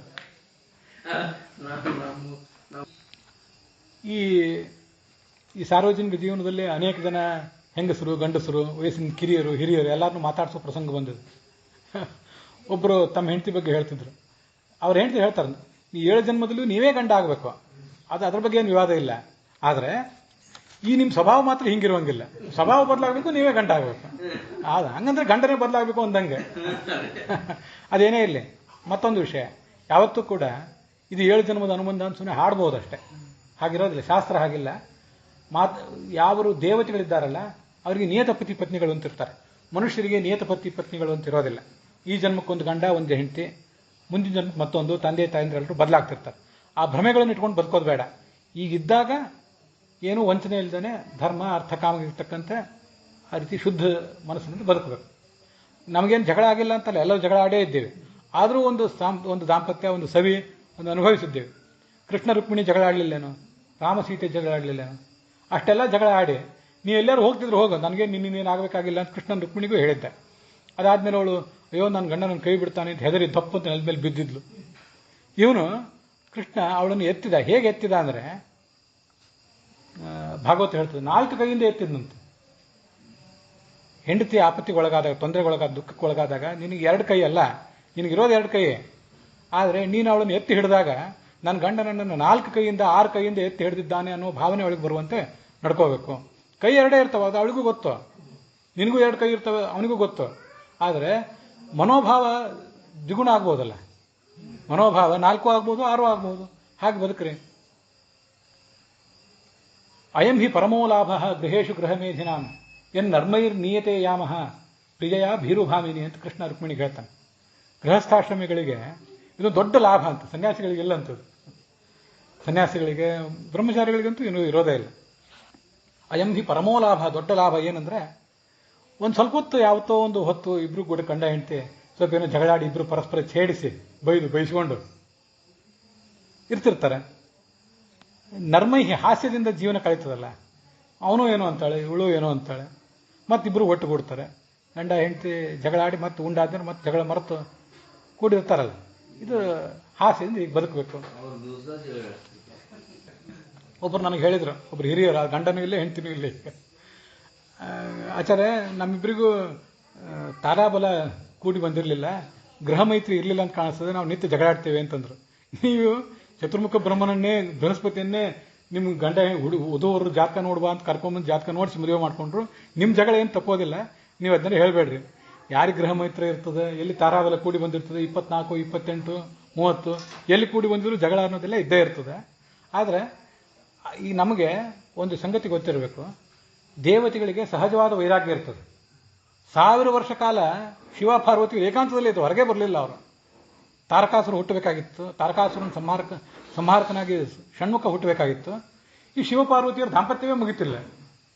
ಅಷ್ಟು ದಾಂಪತ್ಯ ಸುಖ ಸವಿಯುವಂಥ ಶಕ್ತಿ ಅವರಿಗಿರ್ತದೆ, ಜೊತೆಗೆ ಅವರಿಗೆ ವೈರಾಗ್ಯ ಇರ್ತದೆ. ಅದೇ ಸಂದರ್ಭದಲ್ಲಿ ಭಗವಂತನವ್ರು ನೆನೀತಿರ್ತಾರೆ. ಇದು ಸ್ವಾರಸ್ಯ ಸಂಗತಿ. ನಮಗೆ ದೇವ್ರ ಪೂಜೆ ಕೂತಾಗಲೇ ದೇವ್ರ ನೆನಪು ಬರೋದಿಲ್ಲ, ಅವರಿಗೆ ದಾಂಪತ್ಯ ನಡೆಸುವಾಗ ದೇವ್ರ ನೆನಪಿಗೆ ಬರ್ತದೆ. ಆದ್ರಿಂದ ಅವರಿಗೆ ವೈರಾಗ್ಯ ಅನ್ನೋದು ಸುಖ ದುಃಖ ನೋಡಿ ಬರಬೇಕಾಗಿಲ್ಲ. ನಮಗೆ ಹಾಗಲ್ಲ, ಸುಖ ದುಃಖ ಅನುಭವಿಸಿದ ಮೇಲೆ ವೈರಾಗ್ಯ ಬರಬೇಕಾಗ್ತದೆ. ಅದಕ್ಕಾಗಿ ಭಗವಂತ ಒಂದು ದುಃಖನೂ ಕೊಟ್ಟಿರ್ತಾನೆ. ಬರೇ ಸುಖ ಕೊಟ್ಟರೆ ನಮಗೆ ವೈರಾಗ್ಯ ಬರೋದಿಲ್ಲ, ಬರೇ ಸುಖ ಕೊಟ್ಟರು ದೇವತೆಗಳು ವೈರಾಗ್ಯ ಬಂದೇ ಬರ್ತದೆ. ಅದಕ್ಕಾಗಿ ನಮ್ಮ ಜೀವನ ಹೀಗಿರ್ತದೆ. ಜಗಳಾಡದೇ ಇದ್ದವ್ರು ಯಾರು ಇಲ್ಲ, ಎಲ್ಲ ನಾವು ಜಗಳಾಡಿದ್ದೀವಿ, ಊಟ ಬಿಟ್ಟಿರ್ತೀವಿ, ಮಾತು ಬಿಟ್ಟಿರ್ತೀವಿ, ಎಲ್ಲರ ಜೀವನದಲ್ಲಿ ಎಲ್ಲ ನಡೆದೇ ಇರ್ತವೆ. ಆದರೆ ಹೆಂಡತಿಯನ್ನ ಯಾವತ್ತೂ ಕಡೆಗಣಿಸ್ಬೇಡ್ರಿ. ಕೃಷಿ, ಭಾರ್ಯ, ವಿದ್ಯಾ, ಶಾಸ್ತ್ರ ಕಲಿತು ಸ್ವಲ್ಪ ದಿವಸ ಆದಮೇಲೆ ಅದನ್ನು ಯಾರಿಗೂ ಹೇಳದೆ ಹೋದರೆ ಅಥವಾ ಮತ್ತೆ ಅವಲೋಕನ ಮಾಡದೆ ಹೋದರೆ ಅದೆಲ್ಲ ಮರ್ತೋಗ್ತದೆ. ಇನ್ನೊಂದು ವೃಷಲ ಸಂಗತಿ. ವೃಷಲ ಅಂದರೆ ಆಳು ಕಾಳು ಅಂತ ಅರ್ಥ. ಆಳು ಕಾಳುಗಳು ಮನೇಲಿ ತಂದಿಟ್ಕೊಂಡಿದ್ದೀರಿ, ಅವ್ರಿಗೆ ಸರಿಯಾಗಿ ಬೇಕಾದ ಆಹಾರ, ಊಟ, ಉಪಚಾರ, ಅವ್ರ ಸಂಬಳ ಅದೆಲ್ಲ ಮಾಡದೆ ಹೋದರೆ ಅವರು ಬಿಟ್ಟು ಹೋಗಿಬಿಡ್ತಾರೆ. ಅವ್ರು ಉಳಿಯೋದಿಲ್ಲ ನಿಮ್ಮ ಹತ್ರ. ಅವ್ರು ಯಾಕೆ ಉಳಿತಾರೆ? ಅದರಿಂದ ಈ 6 ಸಂಗತಿಗಳನ್ನು ಯಾವತ್ತೂ ಕಡೆಗಣಿಸಬೇಡ್ರಿ ಅಂತಾರೆ. ಎಷ್ಟು ಜೀವನ್ಮುಖವಾಗಿದೆ ಮಹಾಭಾರತ, ಭಾಗವತ, ರಾಮಾಯಣ ಅಂದರೆ ಅನೇಕ ಕಡೆ ಅದನ್ನು ನೋಡಿದವರು, ಹೆಂಗಸರು ಕೇಳಿದವರು, ಪ್ರವಚನ ಕೇಳಿದವರು ಹೇಳಿದ್ದಿದ್ದು. ರಾಮ ವನವಾಸಕ್ಕೆ ಹೊರಟಿದ್ನಲ್ಲ, ಸೀತೆಯೂ ವನವಾಸಕ್ಕೆ ಹೊರಟಲ್ಲ. ಆ ಸೀತೆಗೆ ನಾರು ಮಡಿ ಉಟ್ಕೊಳ್ಳಿಕ್ಕೆ ಬರಲಿಲ್ಲಂತೆ. ನಾರು ಮಡಿ ಉಟ್ಕೊಳ್ಳಿಕ್ಕೆ ಬರ್ದಿದ್ದಾಗ ಅವಳಿಗೆ ದುಃಖವೇ ಆಯ್ತಂತೆ. ರೇಷ್ಮೆ ಸೀರೆ ಉಟ್ಕೊಳ್ಳಿಕ್ಕೆ ಬರ್ತಿತ್ತು, ನಾರುಮಣಿ ಸರಿಯಾಗಿ ಉಟ್ಕೋಬೇಕಲ್ಲ. ಮತ್ತೆ ಅವಳಿಗೆ ದುಃಖ ಆದಾಗ ರಾಮ ಅವಳಿಗೆ ಸ್ವತಃ ಹೋಗಿ ನಾರುಮಡಿ ಉಡಿಸಿದ ಅಂತ ಕೇಳಿ ಬರ್ತದೆ. ರಾಮ ಯಾರೋ ಬಿಕಾಸಿನ ದಾಸದಾಸಿಯರಿದ್ದಾರೆ, ಅವ್ರು ಮಾಡ್ತಾರಲ್ಲ, ನಾನು ಯಾಕೆ ಮಾಡಬೇಕು ಅಂತ ಅವನು ಆಲೋಚನೆ ಮಾಡಲಿಲ್ಲ. ಅವನು ಅವಳಿಗೆ ಹೋಗಿ ನಾರುಮಡಿ ಉಡಿಸಿದ ಅಂತ ಬರ್ತದೆ. ಆ ವನವಾಸದ ಪ್ರಸಂಗದಲ್ಲಿ ಅತ್ರಿ ಮತ್ತು ಅನಸೂಯರನ್ನು ಭೇಟಿ ಮಾಡ್ತಾರೆ ರಾಮ ಸೀತೆಯರಿಬ್ಬರು, ಅಥವಾ ಭರದ್ವಾಜ ಅವ್ರ ಪತ್ನಿಯರು, ಹೀಗೆ ಯಾರೋ ಒಬ್ಬರನ್ನು ಭೇಟಿ ಮಾಡ್ತಾರೆ. ಆ ಋಷಿ ಪತ್ನಿ ಎದುರಿಗೆ ಸೀತೆ ಹೇಳೋ ಮಾತಿದೆ, ನನ್ನ ಗಂಡ ನನಗೆ ಹೇಗೆ ಪ್ರೀತಿ ಪಾತ್ರ ಅಂದರೆ ಮಾತೃವತ್ ಪಿತೃವತ್ ಪ್ರಿಯ. ಇದೆಲ್ಲ ಬರೇ ಪುರಾಣ ಕೇಳಿ ಹೇಳಿ ಬಿಡುವುದಲ್ಲ. ನನ್ನ ಗಂಡ ನನ್ನನ್ನು ಯಾವ ಥರ ಪ್ರೀತಿಸ್ತಾನೆ, ಅವನ ಬಗ್ಗೆ ನನಗೆ ಯಾವ ಥರ ಪ್ರೀತಿ ಇದೆ ಅಂದರೆ, ನನ್ನ ತಾಯಿ ನನ್ನನ್ನು ಹೇಗೆ ಪ್ರೀತಿಸ್ತಾಳೋ ಹಾಗೆ ನನ್ನ ಗಂಡ ನನ್ನನ್ನು ಮಗಳಂತೆ ಪ್ರೀತಿಸ್ತಾನೆ. ಇದೊಂದು ಏಕಪಾತ್ರಾಭಿನಯ. ನೀನಿರೋದು ಒಬ್ಬಳೇ, ಇವನು ಇರೋನು ಒಬ್ಬನೇ. ಆದರೆ ಅವನು ನಿನ್ನ ಗಂಡನೂ ಆಗಬೇಕು, ಅವನು ನಿನಗೆ ತಾಯಿನೂ ಆಗಬೇಕು, ತಂದೆನೂ ಆಗಬೇಕು, ಹಾಗೆ ನೀನು ಅವನಿಗೆ ತಾಯಿ ಆಗಬೇಕು, ಅವನಿಗೆ ಮಿತ್ರಳಾಗಬೇಕು. ಈ ಏಕಪಾತ್ರಾಭಿನಯ ಮಾಡಿದಾಗಲೇ ಆ ಜೀವನ ನಡೆಯೋದು. ಇಲ್ಲದೆ ಹೋದರೆ ಆ ಜೀವನಕ್ಕೇನು ಹೆಚ್ಚು ಅರ್ಥ ಇಲ್ಲ. ಹೀಗೆ ಅದು ರಾಮಾಯಣ, ಮಹಾಭಾರತದಂಥ ಗ್ರಂಥಗಳಲ್ಲಿ ಅದು ಬರ್ತದೆ. ದ್ರೌಪದಿ ಬಗ್ಗೆ ಹೇಳ್ತಾರೆ. ವನವಾಸದಲ್ಲಿ ದ್ರೌಪದಿ ಸತ್ಯಭಾಮೆಗೆ ಹೇಳ್ತಾಳೆ ಹೇಗೆ ನಡ್ಕೋಬೇಕು, ಹೆಂಡತಿ ಆದವಳು ಹೇಗೆ ನಡ್ಕೋಬೇಕು ಅಂತ. ಅವಳ ಜ್ಞಾನ ಹೇಗಿತ್ತು ದ್ರೌಪದಿದು ಅಂದರೆ, ಏನಾದರೂ ಒಂದು ಪ್ರಸಂಗ ಬಂದರೆ, ಇವತ್ತು ಹೇಗೆ ನಡ್ಕೋಬೇಕು ಅಂತ ಪ್ರಸಂಗ ಬಂದಾಗ ಏನೋ ಸ್ವಲ್ಪ ಸಂಶಯ ಬಂದರೂ ಈಗ ದ್ರೌಪದಿ ಕಡೆ ನೋಡ್ತಿದ್ರಂತ ಪಾಂಡವರು. ಮುಖಪ್ರೇಕ್ಷಾಹ, ದ್ರೌಪದಿ ಕಡೆ ಒಂದು ಕಡೆ ನೋಡಿದ್ರೆ ನಿನ್ನ ಅಭಿಪ್ರಾಯ ಹೇಳು, ನಾವೆಲ್ಲ ಏನೋ ಆಲೋಚನೆ ಮಾಡಿದ್ದೀವಿ, ನಿನ್ನ ಆಲೋಚನೆ ಏನು ಅನ್ನೋದನ್ನು ಹೇಳು, ಅದಂತ ನಡ್ಕೋತೇವೆ ಅಂದಂತ. ಅದಕ್ಕೆ ಬೇಕಾದ ಜ್ಞಾನ, ವಿವೇಕ, ಶಾಸ್ತ್ರಜ್ಞಾನ ಅದನ್ನೆಲ್ಲ ಅವಳು ಕೂಡ ಗಳಿಸ್ಬೇಕು. ಶಾಸ್ತ್ರ ಅದ್ಯಾರೋ ಗಂಡಸರು, ವಿದ್ವಾಂಸರು, ಸ್ವಾಮಿಗಳು ನಮಗೇನೋ ಸಂಬಂಧಪಟ್ಟಿದ್ದಲ್ಲ ಅಂತ ನೀವು ಸುಮ್ಮನೆ ಕೂತ್ಕೊಳ್ಳುವಂತಿಲ್ಲ. ಅದು ನೀವು ಮಾಡಲೇಬೇಕು. ಮತ್ತೆ ಇದು ನಮಗೆ ಪ್ರಾಣಿಗಳಿಗೆ ಪಕ್ಷಿಗಳಿಗೆಲ್ಲ ದಾಂಪತ್ಯದ ವಿಜ್ಞಾನ ಮತ್ತು ಸೆಕ್ಸಾಲಜಿ, ಸೆಕ್ಸೋಥೆರಪಿ, ಸೆಕ್ಸೋಸೈಕಾಲಜಿ ಇದ್ರ ಬಗ್ಗೆ ಎಲ್ಲ ಏನು ತಿಳುವಳಿಕೆ ಏನು ಬೇಕಾಗಿಲ್ಲ. ಸಹಜವಾಗಿ ಅವರಲ್ಲಿ ವಯಸ್ಸಿಗೆ ಬರ್ತಿದ್ದಂತೆ ಸಮಾಗಮ ಮಾಡ್ತವೆ, ಮಕ್ಕಳು ನಡೀತವೆ. ಮನುಷ್ಯನಿಗೆ ಮಾತ್ರ ಗಂಡ ಹೆಂಡಂದರಿಗೆ ಭಾಳ ದೊಡ್ಡ ಪ್ರಮಾಣದ ಅಜ್ಞಾನ ಇರೋದರಿಂದ ಮೂಲತಃ ಮನುಷ್ಯಾಗಿ ಹೇಗೆ ಬದುಕಬೇಕು ಅಂತ ಅನ್ನೋದೇ ಅವನಿಗೆ ತಿಳಿತಿರೋದಿಲ್ಲ. ನಾವು ಅನೇಕ ಕಡೆ ಅಂದ್ಕೊಳ್ಳೋದಿಲ್ಲ, ನಮಗೆ ಶಾಸ್ತ್ರ ಅರ್ಥ ಆಗೋದು ಹೇಗೆ? ರಾಮಾಯಣ, ಮಹಾಭಾರತ, ಭಾಗವತ ಅರ್ಥ ಆಗೋದು ಎಷ್ಟು? ನಮಗೂ ಅದು ಬಿಡಿ, ಅದು ಪಾರತ್ರಿಕ ಸಂಗತಿ ಆಯಿತು. ನಮಗೆ ಕಾನೂನು ಅರ್ಥ ಆಗ್ತದೆ, ಒಂದ್ಯಾವುದೋ ವೈದ್ಯಕೀಯ, ಇಂಜಿನಿಯರಿಂಗ್ ಅದು ಅರ್ಥ ಆಗ್ತದೆ, ಎಷ್ಟು ಅರ್ಥ ಆಗಿದೆ? ಲೌಕಿಕವೇ ಅರ್ಥ ಆಗಿಲ್ಲ. ಒಬ್ಬ ಮನುಷ್ಯನಾಗಿ ಹೇಗೆ ನಡ್ಕೋಬೇಕು, ಗಂಡಾಗಿ ಹೇಗೆ ನಡ್ಕೋಬೇಕು, ಹೆಂಡತಿಯಾಗಿ ಹೇಗೆ ನಡ್ಕೋಬೇಕು, ಮಾನವಾಗಿ ಹೇಗೆ ನಡ್ಕೋಬೇಕು ಅಂತನ್ನೋದೇ ನಮಗೆ ಪೂರ್ಣವಾಗಿ ಗೊತ್ತಿಲ್ಲ ಅಂದಮೇಲೆ ಮತ್ತು ನಮಗೆ ಅಲೌಕಿಕ ವಿಷಯಗಳನ್ನು ಬೋಧನೆ ಮಾಡುವ ಶಾಸ್ತ್ರ ನಮಗೆ ಹೇಗೆ ಅರ್ಥ ಆಗಬೇಕು, ಎಷ್ಟು ಅರ್ಥ ಆಗಬೇಕು? ಬಹಳ ಕಷ್ಟಕರವಾದ ಶಾಸ್ತ್ರ. ಅದು ಶಾಸ್ತ್ರ ಇರೋದೇ ಹಾಗೇನೆ. ಅದಕ್ಕಾಗಿ ನಿರಂತರವಾದಂಥ ಶಾಸ್ತ್ರದ ಅವಲೋಕನ ಇತ್ಯಾದಿಗಳನ್ನು ನಾವು ಮಾಡ್ತಾನೇ ಇರಬೇಕು. ಅದನ್ನು ಗಂಡನೂ ಮಾಡಬೇಕು, ಹೆಂಡತಿ ಆದವಳು ಮಾಡಬೇಕು, ಅದನ್ನು ಬಿಡುವಂತಿಲ್ಲ. ಅದರ ಬಗ್ಗೆ ಗಂಡ ಹೆಂಡತಿರಿಗೆ ಇಬ್ಬರಿಗೂ ಕೂಡ ಮಹಾಭಾರತ ಇತ್ಯಾದಿ ಗ್ರಂಥಗಳಲ್ಲಿ ಒಂದಿಷ್ಟು ಸೆಕ್ಸೋ ಸೈಕಾಲಜಿ ಇದ್ರ ಬಗ್ಗೆ ಸ್ವಲ್ಪ ಸ್ವಲ್ಪ ವಿವರಣೆ ಇದೆ. ಅದೆಲ್ಲ ಮತ್ತೆ ಹೆಚ್ಚಿನ ಗ್ರಂಥಗಳನ್ನೆಲ್ಲ ಮತ್ತೆ ಬೇರೆ ಕಡೆ ಓದಬೇಕು. ಅದನ್ನು ಹೇಳಲಿಕ್ಕೆ ಇದು ವೇದಿಕೆ ಅಲ್ಲ, ಅದರಿಂದ ಅದನ್ನೇನು ಹೇಳ್ತಿಲ್ಲ. ಆದರೆ ಮಹಾಭಾರತದಲ್ಲಿ ಇಲ್ಲದೇ ಇದ್ದದ್ದು ಇನ್ನೆಲ್ಲೂ ಇಲ್ಲ ಅಂತ ಹೇಳ್ತಿರ್ತಾರಲ್ಲ, ಅಲ್ಲಿ ಲೈಂಗಿಕ ವಿಜ್ಞಾನವು ಇದೆ ಅನ್ನೋದು ನಿಮ್ಗೆ ಗೊತ್ತಿರಲಿ. ಎಲ್ಲಿದೆ, ಅದು ಹೇಗಿದೆ ಅನ್ನೋದನ್ನ ಆಮೇಲೆ ಮುಂದಿನ ವಿಷಯ ಆಯಿತು. ಅದಲ್ಲಿದೆ. ಇವತ್ತು ಪರಿಸ್ಥಿತಿ ಹೇಗಿದೆ ಅಂದರೆ, ಗಂಡ ಹೆಂಡತಿ ಇಬ್ಬರು ಕೂಡ ಉದ್ಯೋಗಕ್ಕೆ ಹೋಗ್ತಿರ್ತಾರೆ, ಅವಿರತವಾದ ದುಡಿಮೆ, ಪರಸ್ಪರ ಕೂತ್ಕೊಂಡು ಮಾತಾಡಲಿಕ್ಕೂ ಪುರುಸೊತ್ತಿರೋದಿಲ್ಲ. ಮಹಾಭಾರತ ಹೇಳ್ತದೆ, ಸಮಯೇ ಪ್ರಿಯಾಲಾಪ, ಒಂದಿಷ್ಟು ಸಮಯ ಮಾಡ್ಕೊಳ್ರಿ ಇಬ್ಬರು ಕೂತು ಮಾತಾಡ್ಕೊಳ್ಳಿಕ್ಕೆ. ಎಷ್ಟೇ ನೀವಿಬ್ಬರು ಬ್ಯುಸಿ ಇರ್ಬೋದು, ಒಂದಿಷ್ಟು ಮಾತಾಡ್ಕೊಳ್ಳಿಕ್ಕೆ ಬಿಡುವು ಮಾಡ್ಕೊಳ್ರಿ. ಆ ವಿವಾಹದ ಹೊಸದರಲ್ಲಿ ಮಾತ್ರ ಒಂದಿಷ್ಟು ಏಕಾಂತ ನಿಮ್ಗೆ ಬೇಕು ಅಂತ ಅರ್ಥ ಅಲ್ಲ. ಆ ಏಕಾಂತ ಅನ್ನೋದನ್ನು ಜೀವಮಾನ ಪೂರ್ತಿಗೂ ನೀವು ಇಟ್ಕೊಳ್ರಿ. ಆ ಏಕಾಂತವನ್ನು ಅನುಸರಣೆ ಮಾಡಿರಿ. ಹೇಗಾದ್ರೂ ಮಾಡಿ ಏಕಾಂತಕ್ಕೆ ಈ ಸಂದರ್ಭದಲ್ಲಿ ಮಾತ್ರ ನಮಗೆ ಯಾವ ಉಪಕರಣಗಳು, ವಿದ್ಯುನ್ಮಾನದ ಉಪಕರಣಗಳು ಅವು ಬೇಡ, ಬೇರೆ ಯಾರೂ ಬೇಡ, ನಮ್ಮಿಬ್ಬರ ಪಾಲಿಗೆ ನಾವಿಬ್ಬರು ಮಾತ್ರ ಅನ್ನುವಂಥ ಏಕಾಂತವನ್ನು ಕೊನೆ ತನಕ ಒಂದು ಸ್ವಲ್ಪ ಹೊತ್ತು ಮೇಂಟೈನ್ ಮಾಡ್ಕೋಬೇಕು. ಕ್ವಾಂಟಿಟಿ ಟೈಮ್ ಕೊಡಬೇಕು ಅಂತಲ್ಲ, ಕ್ವಾಲಿಟಿ ಟೈಮ್ ಕೊಡಬೇಕು.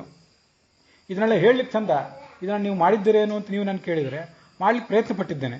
ಇದನ್ನೆಲ್ಲ ಮಾಡಿ ಭಾರಿ ಯಶಸ್ಸು ಕಂಡು ಇದು ನಾನೇನು ಹೇಳಲಿಕ್ಕೆ ಹೇಳ್ತಾರೆ, ಇಂದ್ರನಿಗೆ ಶಚಿ ಇದ್ದಂತೆ, ನಾರಾಯಣನಿಗೆ ಲಕ್ಷ್ಮೀದೇವಿ ಇದ್ದಂತೆ ಅಂತ ಆಶೀರ್ವಾದ ಮಾಡಿರ್ತಾರೆ.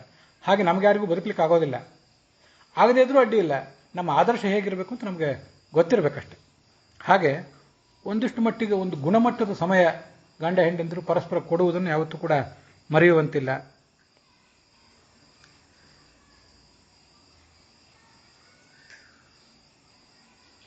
ಇದು ನಾವು ಇಷ್ಟು ದಿವಸ ಒಂದು 3 ದಿವಸಗಳ ಕಾಲ ವೇದ ಮತ್ತು ಪುರಾಣ, ಮಹಾಭಾರತ, ಭಾಗವತ ಇತ್ಯಾದಿ ಕಡೆಗಳಲ್ಲಿ ಬಂದಂತೆ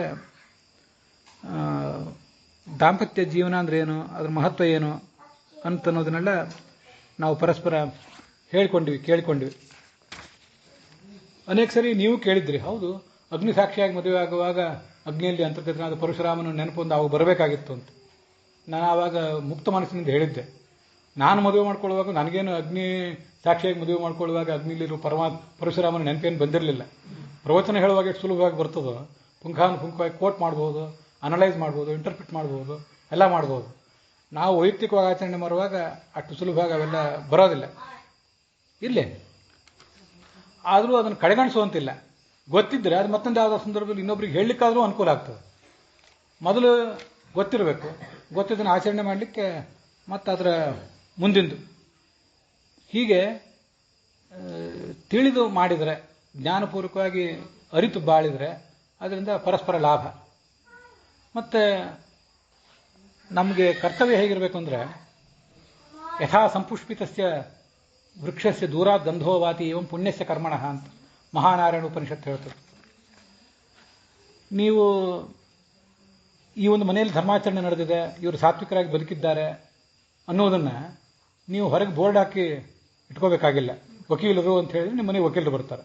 ಇಂಜಿನಿಯರ್ ಅಂತ ಹಾಕಿದರೆ ಯಾರು ಆ ಕೆಲಸಕ್ಕೋಸ್ಕರ ನಿಮ್ಮ ಮನೆಗೆ ಬರ್ತಿರ್ತಾರೆ. ಇಲ್ಲಿ ಇಂಥದ್ದು ಸರ್ವಿಸ್ ಕೊಡ್ತೀವಿ ಅಂತ ಯಾರು ಸರ್ವಿಸಿನ ಬಗ್ಗೆ ಹೇಳಿದರೆ ನಿಮ್ಮ ಮನೆಗೆ ಬರ್ತಿರ್ತಾರೆ. ನಾವು ಸಾತ್ವಿಕರಾಗಿ ಬಾಳಿ ಬದುಕಿದ್ದೇವೆ, ಸಜ್ಜನರಾಗಿ ಬದುಕಿದ್ದೇವೆ ಅಂತ ನೀವು ನಿಮ್ಮ ಮನೆಯಲ್ಲಿ ಬೋರ್ಡೇನು ಹಾಕೋಬೇಕಾಗಿಲ್ಲ. ಆದರೆ ಒಂದು ಯಾವುದೋ ಸಂಪಿಗೆ ಮರವೋ ಮತ್ತು ಯಾವುದೋ ದೊಡ್ಡ ಮರ ಬೇಕಾದಷ್ಟು ಹೂವುಗಳನ್ನು ಬಿಡ್ತಿದ್ರೆ ಇದಕ್ಕೆ ಸಂಪಿಗೆ ಮರ ಅಂತ ಬೋರ್ಡ್ ಹಾಕಬೇಕಾಗಿಲ್ಲಲ್ಲ. ಅದರ ಗಂಧ ದೂರದಿಂದ ಜನರನ್ನು ಸೆಳೀತದಲ್ಲ. ಹಾಗೆ ನೀವು ಸಾತ್ವಿಕರಾಗಿ ಬದುಕಿದರೆ ಅದು ನೀವು ಹೇಗೆ ಸಮಾಜಕ್ಕೆ ಮಾದರಿಯಾಗಿ ಬದುಕಿದಿರಿ ಅಂತನ್ನೋದನ್ನು ಸಮಾಜ ತಾನೇ ತಿಳ್ಕೋತದೆ. ನಾವು ಮಾದರಿಯಾಗಿ ಬದುಕಿದ್ದೀವಿ ಅಂತ ನಿಮ್ಮ ಮನೆಯಲ್ಲಿ ನೀವು ಬೋರ್ಡ್ ಹಾಕೋಬೇಕಾಗಿಲ್ಲ. ಯಾವುದೋ ಎಲ್ಲೋ ಟಿ ವಿಯಲ್ಲೋ ಮತ್ತೆಲ್ಲೋ ಶೋ ಮಾಡಿ ಆದರ್ಶ ದಂಪತಿಗಳು ಅಂತ ನಿಮ್ಗೆ ಯಾರು ಪ್ರಶಸ್ತಿ ಕೊಡದೇ ಇದ್ರು ಅಷ್ಟೇ, ಕೊಟ್ಟರು ಅಷ್ಟೇ. ನೀವು ಬದುಕಿದ್ದೀರಿ ಅನ್ನೋದು ದೇವರಿಗೆ ಗೊತ್ತಿದ್ದರೆ ನಮ್ಮ ಆ ವರ್ತನೆ, ನಾವು ಬದುಕಿದ್ದೇನಿದೆ ಮತ್ತೊಬ್ಬರಿಗೆ ಮಾಡೆಲ್ ಆಗ್ತದೆ, ಆದರ್ಶ ಆಗ್ತದೆ. ಹಾಗೆ 100% ನಮಗೆ ಬದುಕೋದು ಕಷ್ಟ, ಅದು ಆ ಕಡೆ ಇರಲಿ. ಆದರೂ ಕೂಡ ಹಾಗೆ ಬದುಕುವಂಥ ಒಂದು ಪ್ರಯತ್ನ ಮಾಡಬೇಕು. ಪ್ರಯತ್ನವನ್ನೇ ಮಾಡದೆ ಹೋದರೆ, ಅದ್ರ ಬಗ್ಗೆ ಜಾಗೃತಿಯೇ ಇಲ್ಲದೆ ಹೋದರೆ ಮತ್ತಷ್ಟು ಹಾನಿಗೊಳಗಾಗ್ತಾನೆ ಮನುಷ್ಯ ಅನ್ನೋದನ್ನು ಈ ಸಂದರ್ಭದಲ್ಲಿ ನೀವು ತಿಳ್ಕೋಬೇಕು. ಹೀಗೆ ಇಲ್ಲಿವರೆಗೆ ನನಗೆ ಎಲ್ಲಿಯೂ ಕೂಡ ಇಷ್ಟು ವಿಸ್ತಾರವಾಗಿ ನವವಿವಾಹಿತರಿಗೆ ಉಪದೇಶ ಕೊಡುವಂಥ ಪ್ರಸಂಗ ಬಂದಿರಲಿಲ್ಲ. ಒಂದ್ಸರಿ ಯಾವಾಗೋ ಮದುವೆನೇ ನಡೆದಿತ್ತು ಒಬ್ಬರದು. ಆ ಮದುವೆನೇ ನಡೆದ ಪ್ರಸಂಗದಲ್ಲಿ ಒಂದಿಷ್ಟು ಉಪದೇಶ ಕೊಡ್ರಿ ಅಂತ ಇನ್ನೊಬ್ರು ಯಾರೋ ಅಂದರು. ಸರಿ, ನಾನು ಮದುವೆಗೆ ಬಂದವನು, ಇವರು ಮದುವೆಗೆ ಬಂದವರು. ಆ ವಧುವರರು ಕೇಳ್ತಿಲ್ಲ, ಅಪ್ಪ ಅಮ್ಮಂದರು ಅತ್ತೆ ಮಾವ ಯಾರು ಕೇಳ್ತಿಲ್ಲ, ಮತ್ತು ಇವ್ರು ಯಾರೋ ಹೇಳಿ ನಾನೇ ಪ್ರವಚನ ಮಾಡಬೇಕು. ಮತ್ತೊಂದು ಯಾವುದೋ ಪ್ರಸಂಗದಲ್ಲಿ ಮದುವೆ ಆದಮೇಲೆ ಇದೇ ಥರ ಒಂದು ಅರ್ಧ ಗಂಟೆ ಪ್ರವಚನ ಮಾಡೋ ಪ್ರಸಂಗ ಬಂದಿತ್ತು. ಆದರೂ ಸುಮಾರು 3 ಗಂಟೆ ನಾವು ಮೊನ್ನೆ ನಿನ್ನೆ ಇವತ್ತು ನೋಡಿದೆವು. ಇಷ್ಟು ವಿಸ್ತಾರವಾಗಿ ಹೇಳುವಂಥ ಪ್ರಸಂಗ ನನಗೂ ಎಲ್ಲೂ ಬಂದಿರಲಿಲ್ಲ. ಆದ್ದರಿಂದ ನನ್ನ ಜ್ಞಾನ ಅನುಭವದಲ್ಲಿ, ನನ್ನ ಭಂಡಾರದಲ್ಲಿ ಏನೇನಿತ್ತು ಅದನ್ನೆಲ್ಲ ಹೊರಗೆ ಸೆಳೆದು ಒಂದಿಬ್ಬರ ಜೊತೆ ಸಮಾಲೋಚನೆ ಕೂಡ ಮಾಡಿ ಅದನ್ನೆಲ್ಲ ಈಗ ನಿಮ್ಮ ಎದುರಿಗಿಡುವಂಥ ಪ್ರಯತ್ನ ಮಾಡಿದ್ದೇನೆ. ಅದನ್ನು ಅನೇಕ ಜನರಿಗೆ, ಬೇರೆ ಬೇರೆಯವರಿಗೂ ಕೂಡ ಇದನ್ನು ತಂತ್ರಜ್ಞಾನದ ನೆರವಿನಿಂದ ಕೇಳಲಿಕ್ಕೆ ಅನುಕೂಲ ಆಗಿದೆ. ಇದು ಬ್ರಾಹ್ಮಣರ ವಿವಾಹ ಆಯಿತು, ಬ್ರಾಹ್ಮಣೇತರರಿಗೆ ವಿವಾಹ ಮಾಡುವಾಗ ಇದರದೆಲ್ಲ ಹೇಗೆ ಅಂತ ಒಬ್ರು ಕೇಳಿದರು. ಅವರಿಗೂ ಇದೇ ಮೂಲಕ ಈಗ ಉತ್ತರ ಕೊಡ್ತೇನೆ. ಅವರಿಗೆ ಎಲ್ಲ ಥರದ ಮಂತ್ರಗಳಿಲ್ಲದೆ ಇರಬಹುದು, ಆದರೆ ಇಲ್ಲಿ ಏನು ಒಂದು ಬೋಧನೆ ಇದೆ ಇದನ್ನು ಅವ್ರಿಗೂ ಕೂಡ ಕೊಡುವಂಥ ಒಂದು ಪ್ರಯತ್ನ ನಡೀಬೇಕು. ಧರ್ಮ ಅನ್ನೋದು ಬರೇ ಬ್ರಾಹ್ಮಣರಿಂದ ಉಳಿಯೋದಿಲ್ಲ. ಆ ದುರಹಂಕಾರ ನಾವು ಪಡಬಾರ್ದು, ಎಲ್ಲರೂ ಬೇಕೇ ಬೇಕು. ಹಾಗೆ ಕ್ಷತ್ರಿಯರು, ವೈಶ್ಯರು ಮತ್ತು ಮೊದಲಾದವರಿಗೆ ಬೇರೆಯವರಿಗೆ ವಿವಾಹ ಮಾಡುವಾಗ ಕೂಡ ಈ ಮಂತ್ರಗಳಿಲ್ಲದೆ ಹೋದ್ರೂ ಇದರಲ್ಲಿರುವ ಹೂರಣ ಏನಿದೆ ಅದನ್ನು ಅವ್ರಿಗೆ ತಿಳಿಸುವಂಥ ಒಂದು ಪ್ರಯತ್ನ ನಡೀಬೇಕು. ನಾನು ಸ್ವಯಂ ಪುರೋಹಿತ ಅಲ್ಲ, ಆದ್ದರಿಂದ ಅದಕ್ಕೆ ಬೇಕಾದ ವಿಧಿವಿಧಾನಗಳು ನಂಗೆ ಗೊತ್ತಿಲ್ಲ. ಆದರೆ ಅದನ್ನು ಕೂಡ ತಿಳ್ಕೊಳ್ಳೋ ಪ್ರಯತ್ನ ಖಂಡಿತ ಮಾಡೋಣ. ಮತ್ತು ವಿಧವೆಯರ ಬಗ್ಗೆ ಹೇಳಿದರೆ, ಮಹಾಭಾರತದಲ್ಲಿ ರಾಮಾಯಣದಲ್ಲಿ ಇದ್ದ ವಿಧವೆಯರು, ವಿದುರರ ಬಗ್ಗೆ ಎಲ್ಲ ಹೇಳಿದರೆ, ಅವ್ರು ಏನು ಆಚರಣೆ ಮಾಡ್ತಿದ್ರು ಅದ್ರ ಬಗ್ಗೆ ಎಲ್ಲರೂ ಏನಾದರೂ ಗೊತ್ತಿದೆಯಾ? ನಾವು ವಿಧವೆಯರು ಅಂದ್ಕೊಳ್ಳಿ ಅವ್ರು ತಲೆ ಬೋಳಿಸ್ಬೇಕಾ, ಅವ್ರು ಕೆಂಪು ಸೀರೆ ಉಡಬೇಕಾ, ಅಂಗಾರ ಹಚ್ಕೋಬೇಕಾ, ನೂರಾರು ಥರದ ಪ್ರಶ್ನೆಗಳೆಲ್ಲ ಕೇಳಿ ಬರ್ತಿರ್ತವೆ. ಇವು ಎಲ್ಲದಕ್ಕೂ ಕೂಡ ನಿರ್ದಿಷ್ಟವಾಗಿ ಶಾಸ್ತ್ರದಲ್ಲಿ ಹೀಗೆ ಮಾಡಬೇಕು ಹಾಗೆ ಮಾಡಬೇಕು ಅಂತ ವಿಧಾನ ಇರೋದಿಲ್ಲ. ಅನೇಕ ಸಂಗತಿಗಳನ್ನು ನಾವು ಸಂಪ್ರದಾಯದ ಮೂಲಕನೇ, ಪರಂಪರೆ ಮೂಲಕನೇ ಕಲಿಬೇಕಾಗ್ತದೆ. ಒಂದು 12 ವರ್ಷ, ಒಂದು 20 ವರ್ಷ ಶಾಸ್ತ್ರ ಓದಿದ, ಪ್ರವಚನ ಮಾಡಿದ ಮನುಷ್ಯನಿಗೂ ಕೂಡ ಇದರ ಬಗ್ಗೆ ಇದಮಿತ್ತ ಮತ್ತು ನಿರ್ಧಾರ ಕೊಡ್ಲಿಕ್ಕೆ ಬರೋದಿಲ್ಲ. ಅಷ್ಟು ಸುಲಭ ಅಲ್ಲ. ಸದ್ಯ ನಮ್ಮ ಸಂಪ್ರದಾಯ ಏನಿದೆ ಅದಂತೆ ನಾವು ನಡೆದರೆ ಸಾಕು. ಅಂಗಾರ ಹಚ್ಕೊಳ್ಳೋದಿದೆಯಲ್ಲ, ಒಬ್ಬರು ಸೀನಿಯರ್ ಮೋಸ್ಟ್ ಸನ್ಯಾಸಿಗಳು ಹೇಳಿದರು, ಅದು ಕೇವಲ ಮಡಿ ಹೆಂಗಸರು ಮಾತ್ರ ಅಂಗಾರ ಹಚ್ಕೋಬೇಕಂತೇನಿಲ್ಲ, ಸುಮಂಗಲಿಯರು ಕೂಡ ಅಂಗಾರ ಹಚ್ಕೋಬಹುದು ಅಂತ ಒಬ್ಬರು ಸೀನಿಯರ್ ಮೋಸ್ಟ್ ಸನ್ಯಾಸಿಗಳು ಹೇಳಿದ್ದು ನನಗೆ ನೆನಪಿದೆ. ಹಾಗೆ ಅಂತ ಹೇಳಿ ನೀವು ಅದನ್ನು ಹಚ್ಕೊಂಡು ಮತ್ತೆ ಕೋಲಾಹಲಕ್ಕೆ ಕಾರಣ ಆಗಬೇಡ್ರಿ, ನಡೀತದೆ ಅಂತ ಹೇಳಿದೆ ಅಷ್ಟೇ. ಆ ಹಚ್ಕೊಳ್ಳದೆ ಹೋದ್ರೆ ಏನು ತಪ್ಪಲ್ಲ, ನಡೀತದೆ ಅಂತ ಹೇಳಿದೆ. ಇದೇ ಪ್ರಸಂಗದಲ್ಲಿ ಅದನ್ನು ಹೇಳ್ತೇನೆ, ಬೇರೆಯವರು ಕೂಡ ಅದನ್ನು ಕೇಳಬೇಕು. ಯಾವ ಥರ ಮಡಿ ಹೆಂಗಸರಾದವ್ರನ್ನ ನಾವು ಗೌರವದಿಂದ ಪೂಜಿಸ್ತೇವೆ, ಹಾಗೆ ಕಾರಣಾಂತರದಿಂದ ಸಕೇಶಿಯಾದವರು ಯಾರಿರ್ತಾರೆ ಅವರನ್ನು ಅನಾದರದಿಂದ ಕಾಣುವುದು, ತುಚ್ಛವಾಗಿ ಕಾಣುವುದು ಸಲ್ಲ. ಅವೆಲ್ಲ ಏನಾಗ್ತಾವೆ ಅಂದರೆ ಕೊನೆಗೆ ನಮ್ಮ ಬುಡಕ್ಕೆ ಬರ್ತವೆ. ನೀವೆಷ್ಟು ಧರ್ಮಾಚರಣೆ ಮಾಡಿದ್ದೀರಿ ಅಂತ ನಮ್ಮನ್ನು ಯಾರನ್ನಾರು ಕೇಳ್ತಾರೆ. ಅಷ್ಟು 100% ಧರ್ಮಾಚರಣೆ ಮಾಡಲಿಕ್ಕೆ ಸಾಧ್ಯ ಆಗೋದಿಲ್ಲ. ಅದಕ್ಕಾಗಿ ನಾನು ನನ್ನ ವೈಯಕ್ತಿಕ ಜೀವನದಲ್ಲಿ, ಉಳಿದವ್ರು ಏನು ಮಾಡ್ತಾರೋ ಗೊತ್ತಿಲ್ಲ, ಅಂಥವ್ರು ಕಂಡು ಅವ್ರಿಗೆ ನಮಸ್ಕಾರ ಮಾಡ್ತೇನೆ. ಮತ್ತು ಅಂಥವ್ರು ಕೂತಿದ್ರೆ ಅವ್ರ ಪ್ರವಚನನೂ ಅವ್ರು ನಮ್ಮ ಎದುರಿಗೆ ಕೂಡಲೇಬಾರ್ದು ಅನ್ನುವಂಥ ಧೋರಣೆ ಇದ್ದವರು ಇದ್ದಾರೆ. ಅಂಥದ್ದು ಯಾವುದನ್ನು ನಾನು ಅದನ್ನು ಆಚರಣೆಗೆ ತಂದಿಲ್ಲ. ಸಂತೋಷದಿಂದ ಕೂತವ್ರು ಪ್ರವಚನ ಕೇಳಬೇಕು, ಅವ್ರಿಗೆ ನಮಸ್ಕಾರನೂ ಮಾಡ್ತೇನೆ. ಮಡಿ ಮೇಲಿಗೆ ಪ್ರಸಂಗ ಬಂದಾಗ ಕೆಲವು ನಿರ್ಬಂಧಗಳಿರ್ತವೆ, ಅದು ಆ ಕಡೆ ಇರಲಿ. ಆದರೆ ಅವರನ್ನು ಆ ಥರ ಗೌರವಿಸಬೇಕು, ಸಂತೋಷದಿಂದ ಅವ್ರ ಜೊತೆ ನಡ್ಕೊಳ್ಬೇಕು ಅಂತನ್ನೋದು ನಾನು ನನ್ನ ಜೀವಮಾನದಲ್ಲಿ ನಡೆಸ್ಕೊಂಡು ಬಂದಿರುವಂಥ ಒಂದು, ನಾನೊಬ್ಬನೇ ಅಲ್ಲ, ಅಂಥವ್ರು ಅನೇಕ ಜನ ವಿದ್ವಾಂಸರು, ಸ್ವಾಮಿಗಳು ಇರಬಹುದು. ನನ್ನ ಪ್ರಸಂಗ ಬಂತಾದ್ದರಿಂದ ನಾನು ಹೇಳಿದೆ. ಅವ್ರ ಅಂಗಾರ ಹಚ್ಚಬಹುದಾ ಅಂದರೆ ಹಚ್ಚಬಹುದು ಪ್ರಾಯ. ಇನ್ನೂ ದೊಡ್ಡವರ ಬಗ್ಗೆ ಆಲೋಚನೆ ಮಾಡಲಿ, ಅವ್ರು ಹಚ್ಕೊಂಡ್ರೆ ತಪ್ಪೇನಿಲ್ಲ. ಅಂತ ನನ್ನ ಈಗ ಸದ್ಯದ ಅಭಿಪ್ರಾಯ. ಅವರು ಕೂಡ ನಿತ್ಯ ಒಂದಿಷ್ಟು ದೇವತಾ ಪ್ರಾರ್ಥನೆ ಶ್ಲೋಕ ಇತ್ಯಾದಿಗಳನ್ನು ಹೇಳಿ ಆ ಪ್ರಕಾರ ಅವರು ಕೂಡ ಮಾಡಲಿ. ನಾನು ಮಡಿಯಾಗಿಲ್ಲ ಅನ್ನೋ ಕಾರಣಕ್ಕಾಗಿ ಧರ್ಮದಿಂದ ಅವರು ದೂರ ಇರಬೇಕಾಗಿಲ್ಲ. ಒಂದಿಷ್ಟು ಮಟ್ಟಿಗೆ ಧರ್ಮಾಚರಣೆಯನ್ನು ಅವರು ಕೂಡ ಮಾಡಬೇಕು, ಅದೆಲ್ಲರಿಗೂ ಸಂಬಂಧಪಟ್ಟದ್ದೇ. ಇಷ್ಟನ್ನು ಇಲ್ಲಿವರೆಗೆ ಹೇಳಿ ಮುಗಿಸಿದ್ದೇನೆ. ಅಲ್ಲಿಗೆ ಈ ಭಾಗ ಸಮಾಪ್ತ ಆಗಿದೆ. ಹೀಗೆ ಇದು ನಿಮ್ಮ ಎಲ್ಲರ ಕಣ್ಣು ತೆರೆಸುವಂತೆ ಕೆಲಸ ಮಾಡಲಿ. ಈಗಾಗಲೇ ಮದುವೆ ಆಗಿ ಅನೇಕ ಕಾಲ ಕಳೆದವರು, ಈಗ ತಾನೇ ಮದುವೆ ಆಗೋರು, ಮುಂದೆ ಮದುವೆ ಆಗೋರು ಎಲ್ರಿಗೂ ಕೂಡ ಇದೊಂದು ದಾರಿದೀಪದಂತೆ ಆಗಲಿ ಅಂತ ಆಶಿಸ್ತೇನೆ. ಹುಸಿಯ ನಾಡಿ ಹೊಟ್ಟೆ ಹೊರೆವ ವಿಷಯದಲ್ಲಿ ರಸಿಕನೆಂದು ಹುಸಿಗೆ ಹಾಕಿದಿರೋ ಇನ್ನು ಹೃಷಿಕೇಶನೇ, ಈಶನಿಂದ ಚರಣ ಭಜನೆ ಆಸೆಯಿಂದ ಮಾಡುವೆ, ದೋಷರಾಶಿ ನಾಶ ಮಾಡು ಶ್ರೀಶಕೇಶವ. ಶ್ರೀಕೃಷ್ಣಾರ್ಪಣ ಮಸ್ತು.